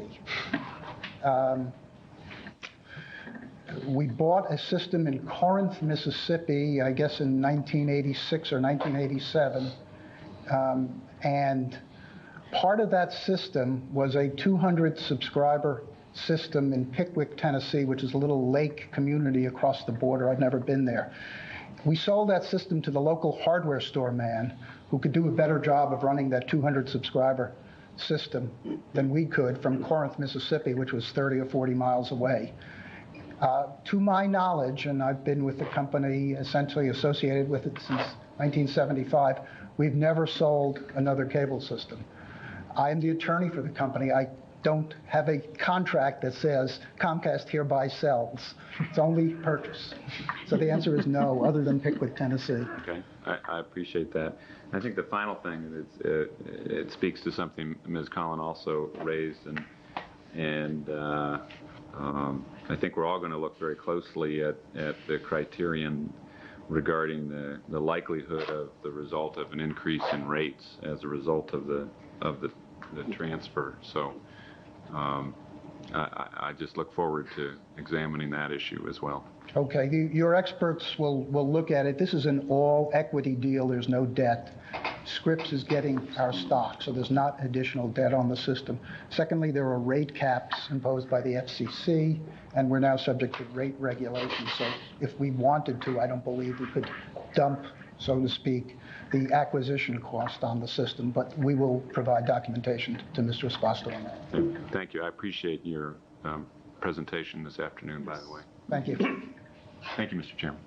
Any other questions, comments? We have one more speaker sheet. Thank you very much, gentlemen. Thank you. I do want to thank them. I thought the presentation helped us a lot in learning about the company, which I think we appreciate. We'd heard good things about Comcast, and so we were happy to get the presentation today. Thank you for coming here. It's been our pleasure. Thank you. Please feel free to call us from Philadelphia. Jack Samet, did I pronounce your last name correctly? Yes, let me introduce Jack. As you know, Scripps has a business situation going on with River City Partners, and specifically Rich and Harry had asked us to address it, so I invited the B&H attorney up from L.A., lead counsel on this particular issue, to give you an update. So Jack, please. Jack, if I may, just briefly, background. Yes. The River City Cablevision Corporation, a 5% owner of Sacramento Cable, and one of the named franchisees, has filed suit against Scripps Howard on a series of issues. Those issues, I won't speak to the issues, but right now they have no direct impact on you or this process. That moves forward in the legal system in the next 30 days. It may or may not have an impact on this process down the road. It was my request that you have additional data and background on this today from Baker and Hofstadter, from the attorneys representing Scripps Howard. The attorney representing River City is here as well. Because this events could happen over the next 30 days before you meet again, I wanted you to have a base of information. Thank you. Thank you, Rich. My name is Jack Samet. I am with the law firm of Baker and Hofstadter in Los Angeles. We are counsel for the Scripps Howard Cable Company of Sacramento in this litigation. I've got a letter which I addressed to Mr. Esposito. If I can give it, it will contain briefly a summary of what I'm telling you now. So if you want to look at it at your leisure, you're quite welcome to. And as Mr. Esposito indicated, and as you well know, there are two sides to every lawsuit, and my opponent in this lawsuit is in the audience. You certainly are free to call him anytime, should not hesitate to call him to get both sides of the story. What I'm here to tell you now is the way Scripps understands this litigation, and basically the good news is, I think what Mr. Esposito said at the beginning of his remarks is absolutely correct. Namely, the short message is, I think it has no impact on your decision or on your process, and I hope that today is the last occasion you have to deal with this subject. I'd like to briefly tell you today why I reached that conclusion and why I hope you will share that view and also reach that conclusion and focus your attention, as well they should be focused, on the good questions you asked of Comcast and on Comcast's presentation, and not get bogged down in this lawsuit, which really does not involve the Commission or its process.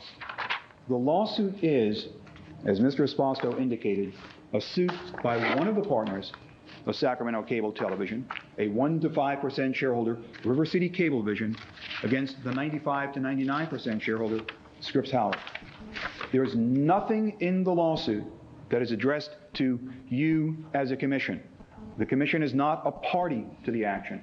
The court is not asked to order this commission to do anything. It is a business dispute between the two partners of Sacramento Cable Television. It's an ugly, nasty dispute. Won't bother you with all the details, but it's a dispute, if you will, personal to them. One partner is accusing the other of stealing money. One partner is accusing the other of bad accounting, of characterizing loans as equity, of usurping management control of the partnership. It's a tough, hard fight. But there's no issue in there about transfer of the franchise. There's no issue in there about the nature of the quality or nature of the services being performed to the subscribers. So there's nothing in the lawsuit that you should essentially care about, or that's within the subject of your jurisdiction. I think you should just regard it as a dispute between these two partners. It comes out however it comes out, nothing you need to concern yourself about. I'd like to give you 3 specifics of the lawsuit, and these are quoted in the letter too, that lead me to that conclusion, and I hope you share that view, because we also do not want this lawsuit to interfere with the transfer. The plaintiffs themselves, River City, when they commenced this litigation, issued several press releases, and they covered various topics in the press releases, and one of them, I quote in my letter on page 2, Raymond Butler, who's the president and chief executive officer of River City, said this in one of the press releases about their litigation against Scripps. Quote, "It is important to note that we are not suing Comcast, and we are not seeking to stop the sale. We have no quarrel with Comcast. Moreover, we know that getting a company like Comcast into ownership in the cable system in Sacramento in place of Scripps Howard will be good for the community. So we don't want to stand in the way," close quote. That's the spirit of which River City commenced this lawsuit. They don't want it to stand in the way of the transfer to Comcast. And we at Scripps Howard could not agree more. We feel the exact same way. We don't think it should stand in the way of the transfer either. Now, Mr. Esposito indicated that there's something in the lawsuit that might occur in the next 30 days that maybe could have some impact on this process. I don't know what he's thinking about, but I'll tell you what I think it is. I think what it is this, that in the lawsuit, River City is asking that a receiver be appointed for the partnership. They're saying, in effect, that Scripps is stealing so much money, things are so out of line, things are so problematic, that a receiver has to be appointed to deal with this. Well, The court will decide that, first of all. The receiver, we think and hope, will not be appointed, but the court will decide that. But the thing that's important to you is even if a receiver is appointed, the receiver would not interfere with the kinds of things you care about. And let me tell you why I say that. Because in the papers in which they seek appointment of a receiver, and they filed this motion in federal court and now again back in state court, in the federal court papers, they described, that is, River City and its counsel described the kind of receiver they wanted. And again, I've got a quote here on page 2 of my letter, in which they said this from their papers, seeking a receiver. They said, quote, "The overall management of the cable television operations would remain in the hands of the current SCT employees. Typical management and business policy decisions would not be made by the receiver, and regulatory compliance issues would continue to be handled by SCT. Thus, disruption of the management and operations would be minimal or non-existent." Close quote. In other words, even if a receiver is appointed, and again, we don't think it should be, and we hope it won't, but even if a receiver is appointed, that receiver's functions will be limited to accounting-type functions, things that don't affect regulatory issues, things that don't affect management and operations on the day-to-day basis of operating the franchise. So we think that even if there is appointment of a receiver, it should not interfere with this body's deliberations. Finally, there's another aspect of the lawsuit that on its face might raise a question, and I'd like to address that. And that is this. In the lawsuit, River City is also asking for a dissolution of the partnership, of the Sacramento Cable Television Partnership. Now, on the face of it, that sounds dramatic. There's a dissolution of the partnership, there goes your franchisee. But the world doesn't really work like that in this sense. The basis on which River City is seeking dissolution of the partnership is their dispute with Scripps Howard. We've already told you that Comcast is not a party to the litigation. There is no grievance that River City has against Comcast. Once you approve the sale, and we hope you approve the sale on June 6th, or the transfer on June 6th, there will be no basis for dissolving the partnership with Comcast as a partner. The issue is only to dissolve it with Scripps as a partner. But once Comcast replaces Scripps as the partner, there would be no basis for dissolution. The whole issue of dissolution would become moot, and you can help make it moot by your action in approving the transfer.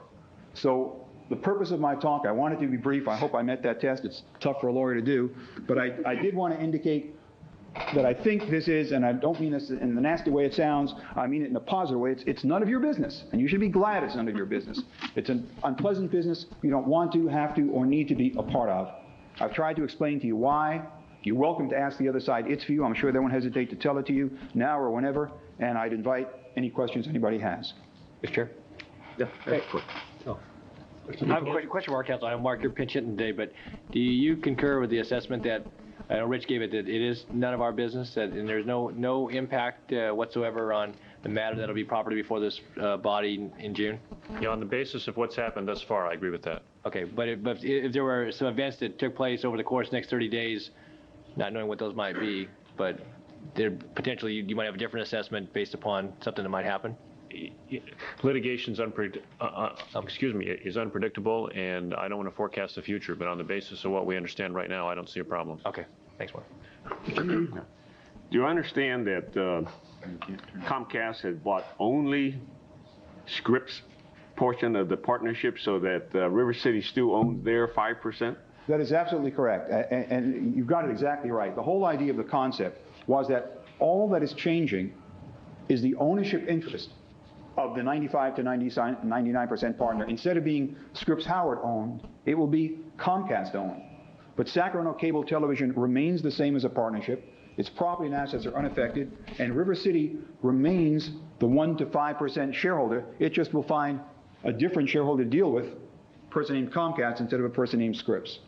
Is it too much to ask why Comcast didn't buy the whole ball of wax? Well, I think the answer is you put the right words in there when you said too much. I think you'd have to look at what River City is asking, and then that would answer the question. That's part of the fight. Yeah, I'm not trying to get but details. It's a matter of dollars and cents, like many of these things are. And too much is the operative phrase. Well, I didn't mean it in that sense. I know, but I took it in that sense. Any other? Okay, thank you all. Thank you for your time. Thank you very much. We need a resolution. It's in 3 parts. And I think I First know. of all, we need to ask him as a courtesy whether the other attorney wants to speak or not. At this point. It's none of our business, but, I think out of courtesy, if we have. It's none of our business. Is that an invitation? Yes. Yeah. Could we have a signature? Yes. By Dave? Dear. He lost some weight.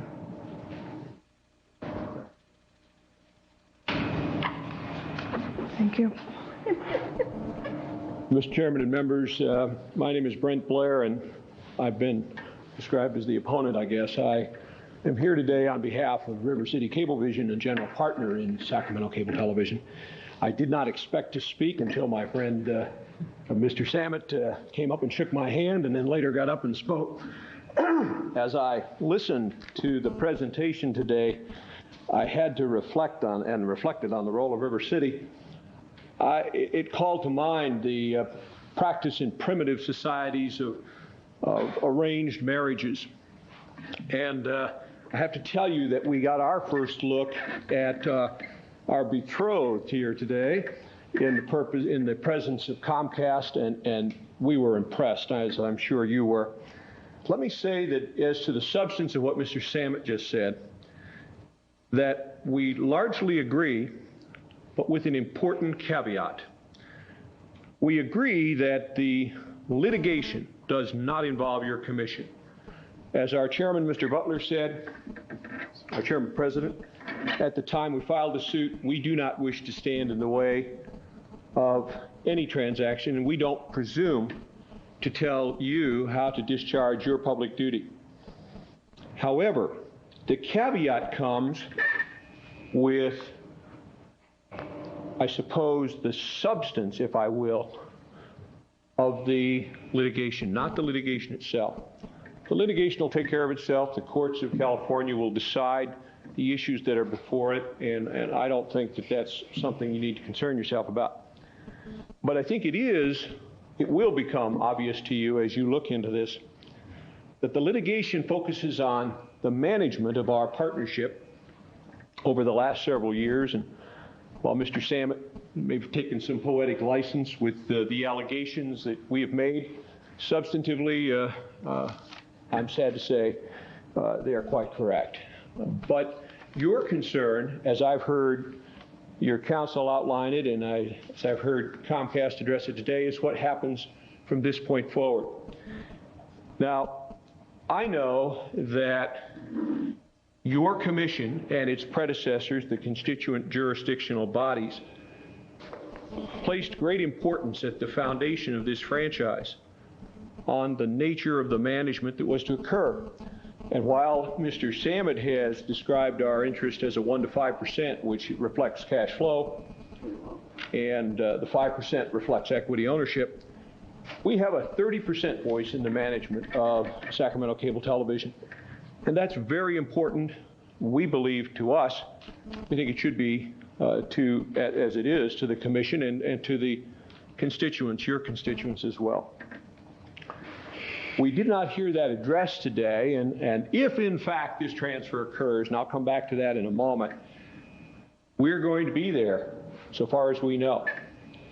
We're going to exercise that 30% voice with our forthcoming partner if in fact this transfer occurs.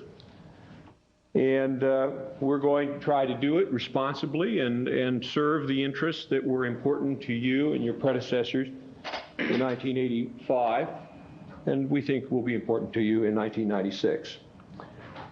Why do I say if it occurs? A couple of things haven't happened. Apart from what you do here, of course, the purchase hasn't occurred, number one, but the purchase requires partnership approval. And in our view, that requires approval by the disinterested partners, not those who are going to benefit from the transaction. Since there are only two, we think there will be a management committee meeting, and River City will be asked to approve this transfer. And we're not going to prejudge it, as you folks looking at the public aspect of this are not prejudging what stands ahead of you. But I think it is fair to say that we're not presuming that it's just a matter of stock issuance. We're not presuming that we're going to have anything like the same kinds of problems in the future with Comcast that the litigation pertains to. So insofar as Mr. Samet says, don't worry about the litigation, we agree, don't worry about the litigation. The courts will take care of that, and Mr. Samet and I will have our day, and we'll sort those things out with the assistance of the judges. They will be sorted out. But we do think, as a current partner in Sacramento Cable Television, you and every citizen in this city and county, these cities and county, have an interest in the continuing management of Sacramento Cable Television. And so all I want to share with you today is we do too. I hope that explains how Mr. Samet and I agree, largely we do, and where we disagree. Thank you very much, Mr. Chairman and members, for your kindness in letting me appear. Thank you very much. Thank you. Should I ask if there are any other attorneys that would like to speak? No, we all do. Recognize an attorney. Okay. Anyway, as I started to say, we have a resolution titled 1, 2, and 3, and my question, which I think I know the answer to, is can we act on those 3 simultaneously, or should we act on them individually? I think Rich is saying we're ready to act. Yeah. You have a resolution which addresses Number 3. all 3 of those in one resolution. Yeah, it's one resolution. Do we have a number for it? 96-? No, we don't. We can refer to it as the resolution proposed or recommended under item 3. The number gets assigned tomorrow. It's accepting application for approval of transfer. Et cetera. Yes. Et cetera. Okay. Okay, then I think we're ready to move on it. So I would so move. Second. We have a motion and a second. Any last comments? Call for the vote. Collin, Yes. Natale, Aye. Dickinson, Aye. Yee, Aye. Pennell, Aye. Pratt. Aye. Motion carries. Mr. Chairman, members, before we leave this item, just a bit more about process. I think as you're learning now, and as we've advised your scheduling secretaries about a month ago, our next meeting could be a long one. We have some ground to cover on this issue. We have some other administrative issues to cover as well. On this issue, starting this evening and working through early next week, staff will begin its formal analysis of all the rest of the material we've received today, as well as what we've already been working on. The goal of staff is to be able to comment to you and recommend to you its perception of whether or not the thresholds have been met on each of those 6 criteria we discussed earlier. So you will get comments back from us. Yes, we believe the information provided meets the threshold, and here's why. And/or we believe that the threshold for this criteria do not. And you'll be hearing from myself, from legal counsel, from our financial advisor, as well as from our affirmative action analysis. So that makes up the staff team. The other part of our process, and this goes back to what we learned in our franchising days, is that I've asked legal counsel to prepare the transfer resolution. So we're going to try and bring to you next month the transfer resolution, the document which puts all this in effect. And what that does, and it hopefully will expedite this, is that as we develop it, we will share drafts with Scripps, Sacramento Cable, and Comcast. So we will be looking at the exact language drafted by the lawyers as we move along. To the extent that you have additional questions, to the extent that the grantees have additional questions, to the extent that the public has additional questions, anytime between this moment and the close of the public hearing, which you've just scheduled next month, is fine. I'm recommending that you will have a public hearing, and you just schedule one for next month, and you will take additional questions at that time. So process-wise, we're going to be taking the questions, taking the unknowns, trying to reduce them to as few issues as possible between now and next month. You will get a staff report with a recommendation along the lines of each one of the criteria, with a resolution with as many of the issues resolved and specified in that resolution as possible. Next month, then, we open it for public input and any other questions that staff has not been able to work through in the next 30 days, or next little more than 30. Since the 120-day period has been referenced, beginning April 16th, and we're having then, we're having the meeting in June. June 6th. Are you anticipating we're coming to a decision in June, or are you anticipating we're running out the whole 120 We've built days? the process such that if the pieces come together and you're comfortable, you feel that the clear and convincing thresholds have been met, you could act in June. If we have additional work to do, we can continue the public hearing to a later date.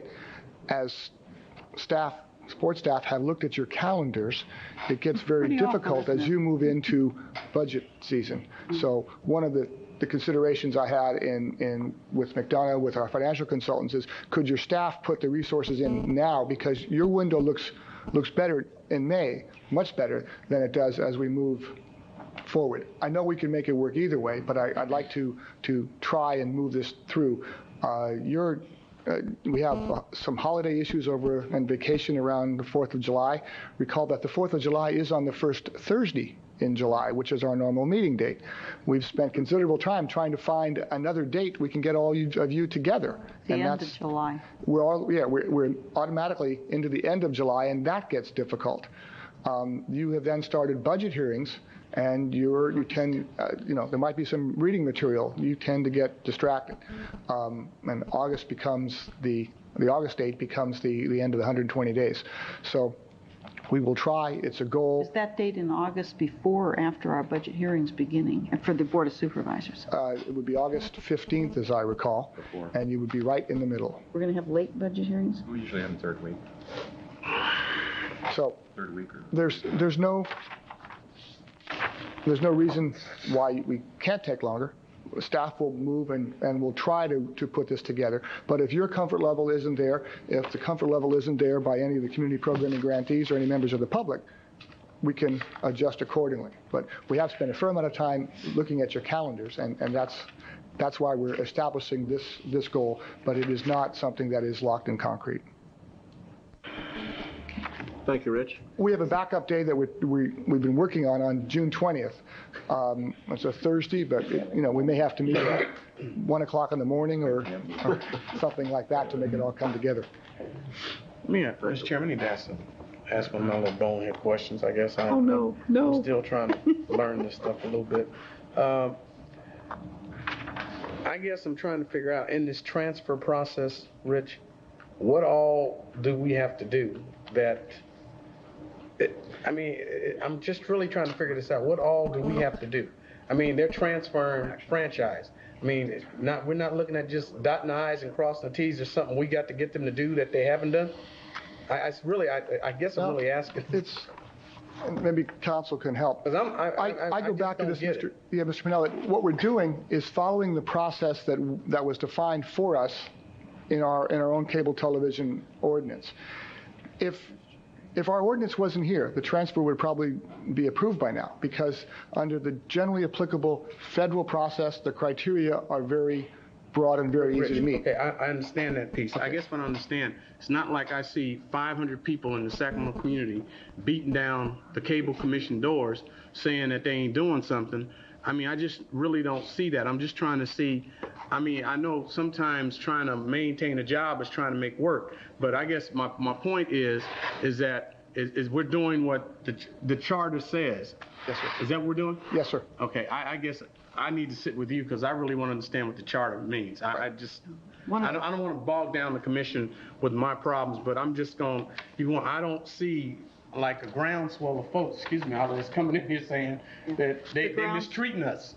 The groundswell was in the early 80s when the franchise was set up, and that's precisely why we went through, I'll bet you, more than a year or 2 years of hearings. That's when you saw the hundreds of people. And they're relying on that document. They're not here now because they know the document is the controlling document. If they thought that document was not the controlling document, I'm sure they would be here. Some people are here, but so I think that what you need to do is maybe look at that controlling document and Mr. Pinell, why it got adopted. We try and reschedule a briefing, and I'll bring you from 1980 to current history-wise, and it may put it in a perspective for you that's helpful. Okay. I don't want all the garbage. Just give me the history. 15 minutes, sir. All right. I don't need the garbage. I need the garbage at home. He did the same for me, Mr. Pinnell, and it took about 2 hours. I may be a little slower than you. I don't have a problem with the history. I just don't like people bringing garbage. Okay. Well, we have a motion. It's been seconded. We'll call for the vote. We already voted. Oh, did we? All right. Sorry, we got into something. That was just closing of that item. From That was the after vote discussion. Okay. Item 5, grantee status reports. We have a. It's too late. You have anything, Rich? No, sir. This was an opportunity for the grantees to comment if they wish. Okay. We have Ron Cooper. Make it short.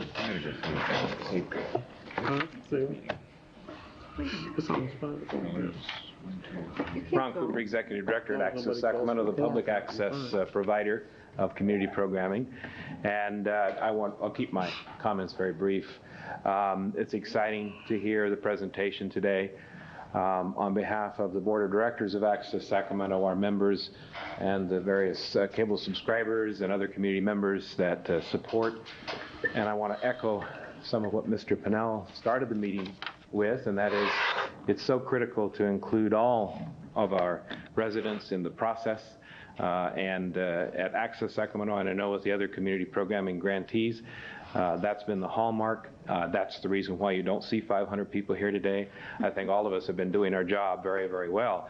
And it's a pleasure to be able to stand before you and to have the kind of welcoming remarks being made by Comcast officials, and even preliminary to the meeting today, to hear the kind of positive comments that are being, not only in terms of what we can learn from this valuable corporate partner as they come to our community, but also we've been very pleased to hear that there are things that we do here that they look forward to learning about, and in particular how the community programming organizations have worked together so successfully over the years, and the possibility of modeling some of those techniques and some of the organizational structures that we've implemented here in some of their other systems. So we look forward to the engagement of this process.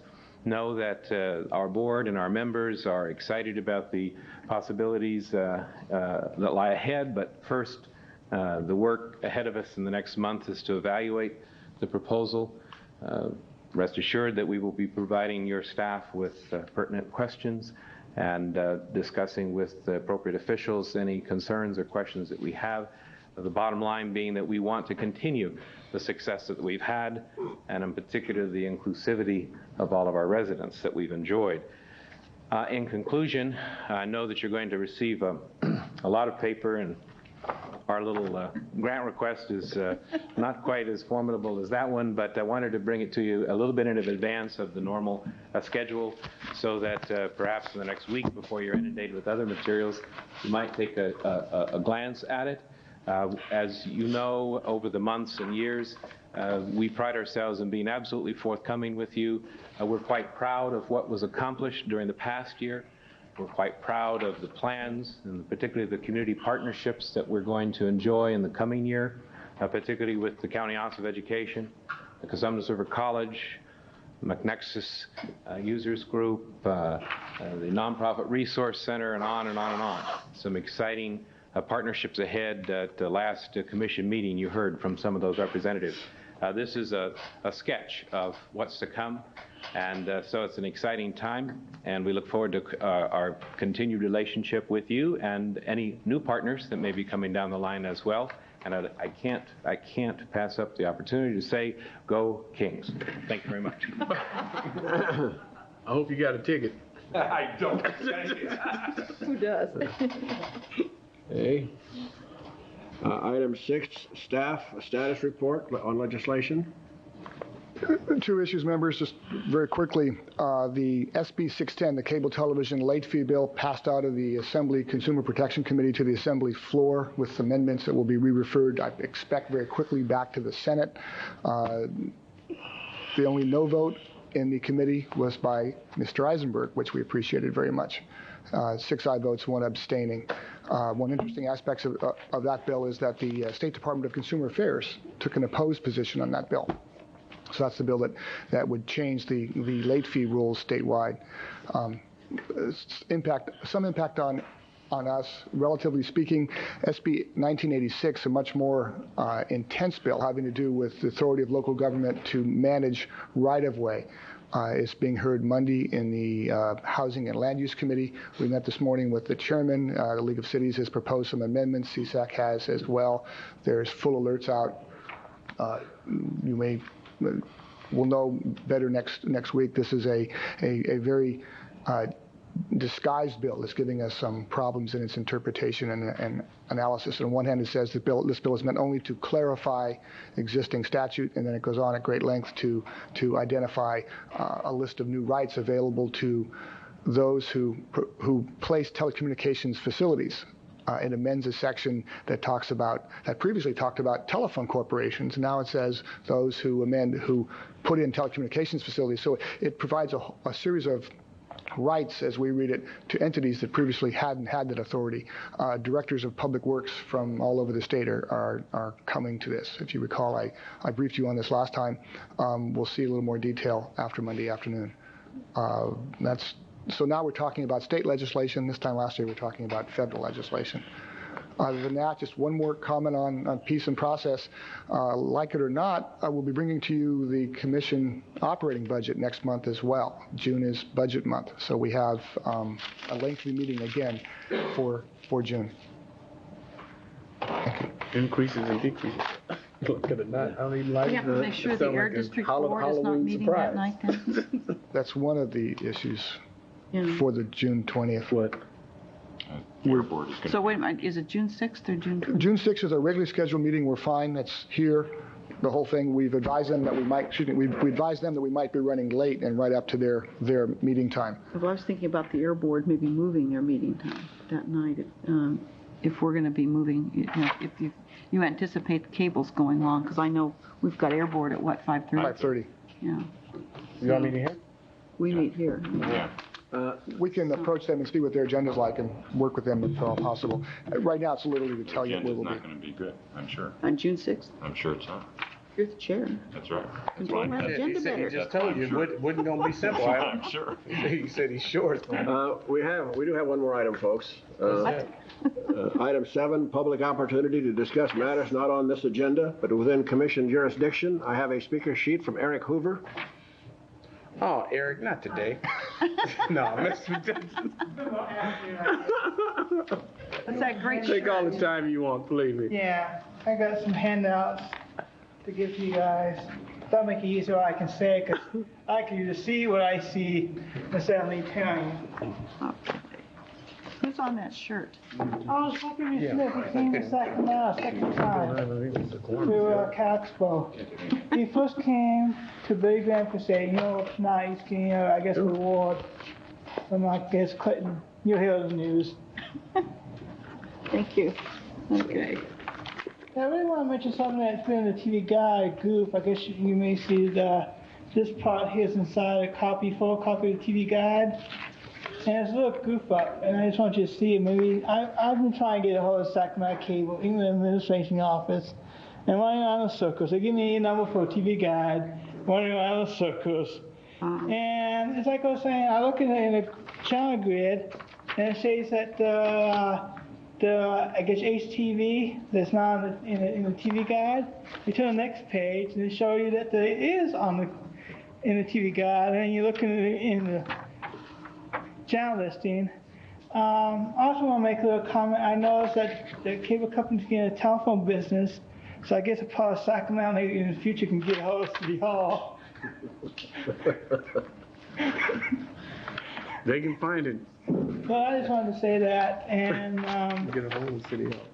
I guess you always get free gifts on this advertising Z Music, and they probably get a lot of phone calls for that, and take me to TV Land. So I hope you have a nice day, and I do hope the Kings win, but it's like a question. I know they're on home turf, but I guess all we can say is pray for them, because if they lose, they'll be out of it. And maybe also you could I know usually you're in the meeting for somebody, and I guess in Roseville, some people lost their job because of American Furniture Store lost their warehouse, burned down totally. So they probably lost a lot of people's job of working. So maybe this meeting can be thoughtful for the people who are out of work. Because I thought it was kind of nice that Sacramento County helped them out to keep the building in control in Rockland, but that's all I just want to say. Thank you very much. Thank you. I just wanted to tell the Comcast folks, since everybody had their comments, one, welcome to our area, and I hope it's a very good marriage. I mean, I kind of go by what people say. I'm going to make sure that Wayne Bile does what he's supposed to do, or you will hear from me. He'll hear from me first, but then it'll fly right upstairs. I think Isla's pretty much on that, and most of the board members. But we have a lovely city. It's good to have a corporate person here and to hopefully see that you become part of this community and really tie it into the community. So I really appreciated the presentation. I thought it gave me a better understanding of the operation. And as I said, I'm a new kid on the block. I'm kind of trying to learn this. So I will ask my little dumb questions till I get my answers. But I'm gonna keep on prying till I kind of figure out what's going on. Then I'm real dangerous. But thank you. Sam, we have a piece of property over here. We can change the name to Comcast Center. Oh, we can? Right. They gonna build something here? How about a Major League Baseball? They just bought the Spectrum and they didn't change That's what I'm talking about. The meeting's adjourned. I do have some tickets.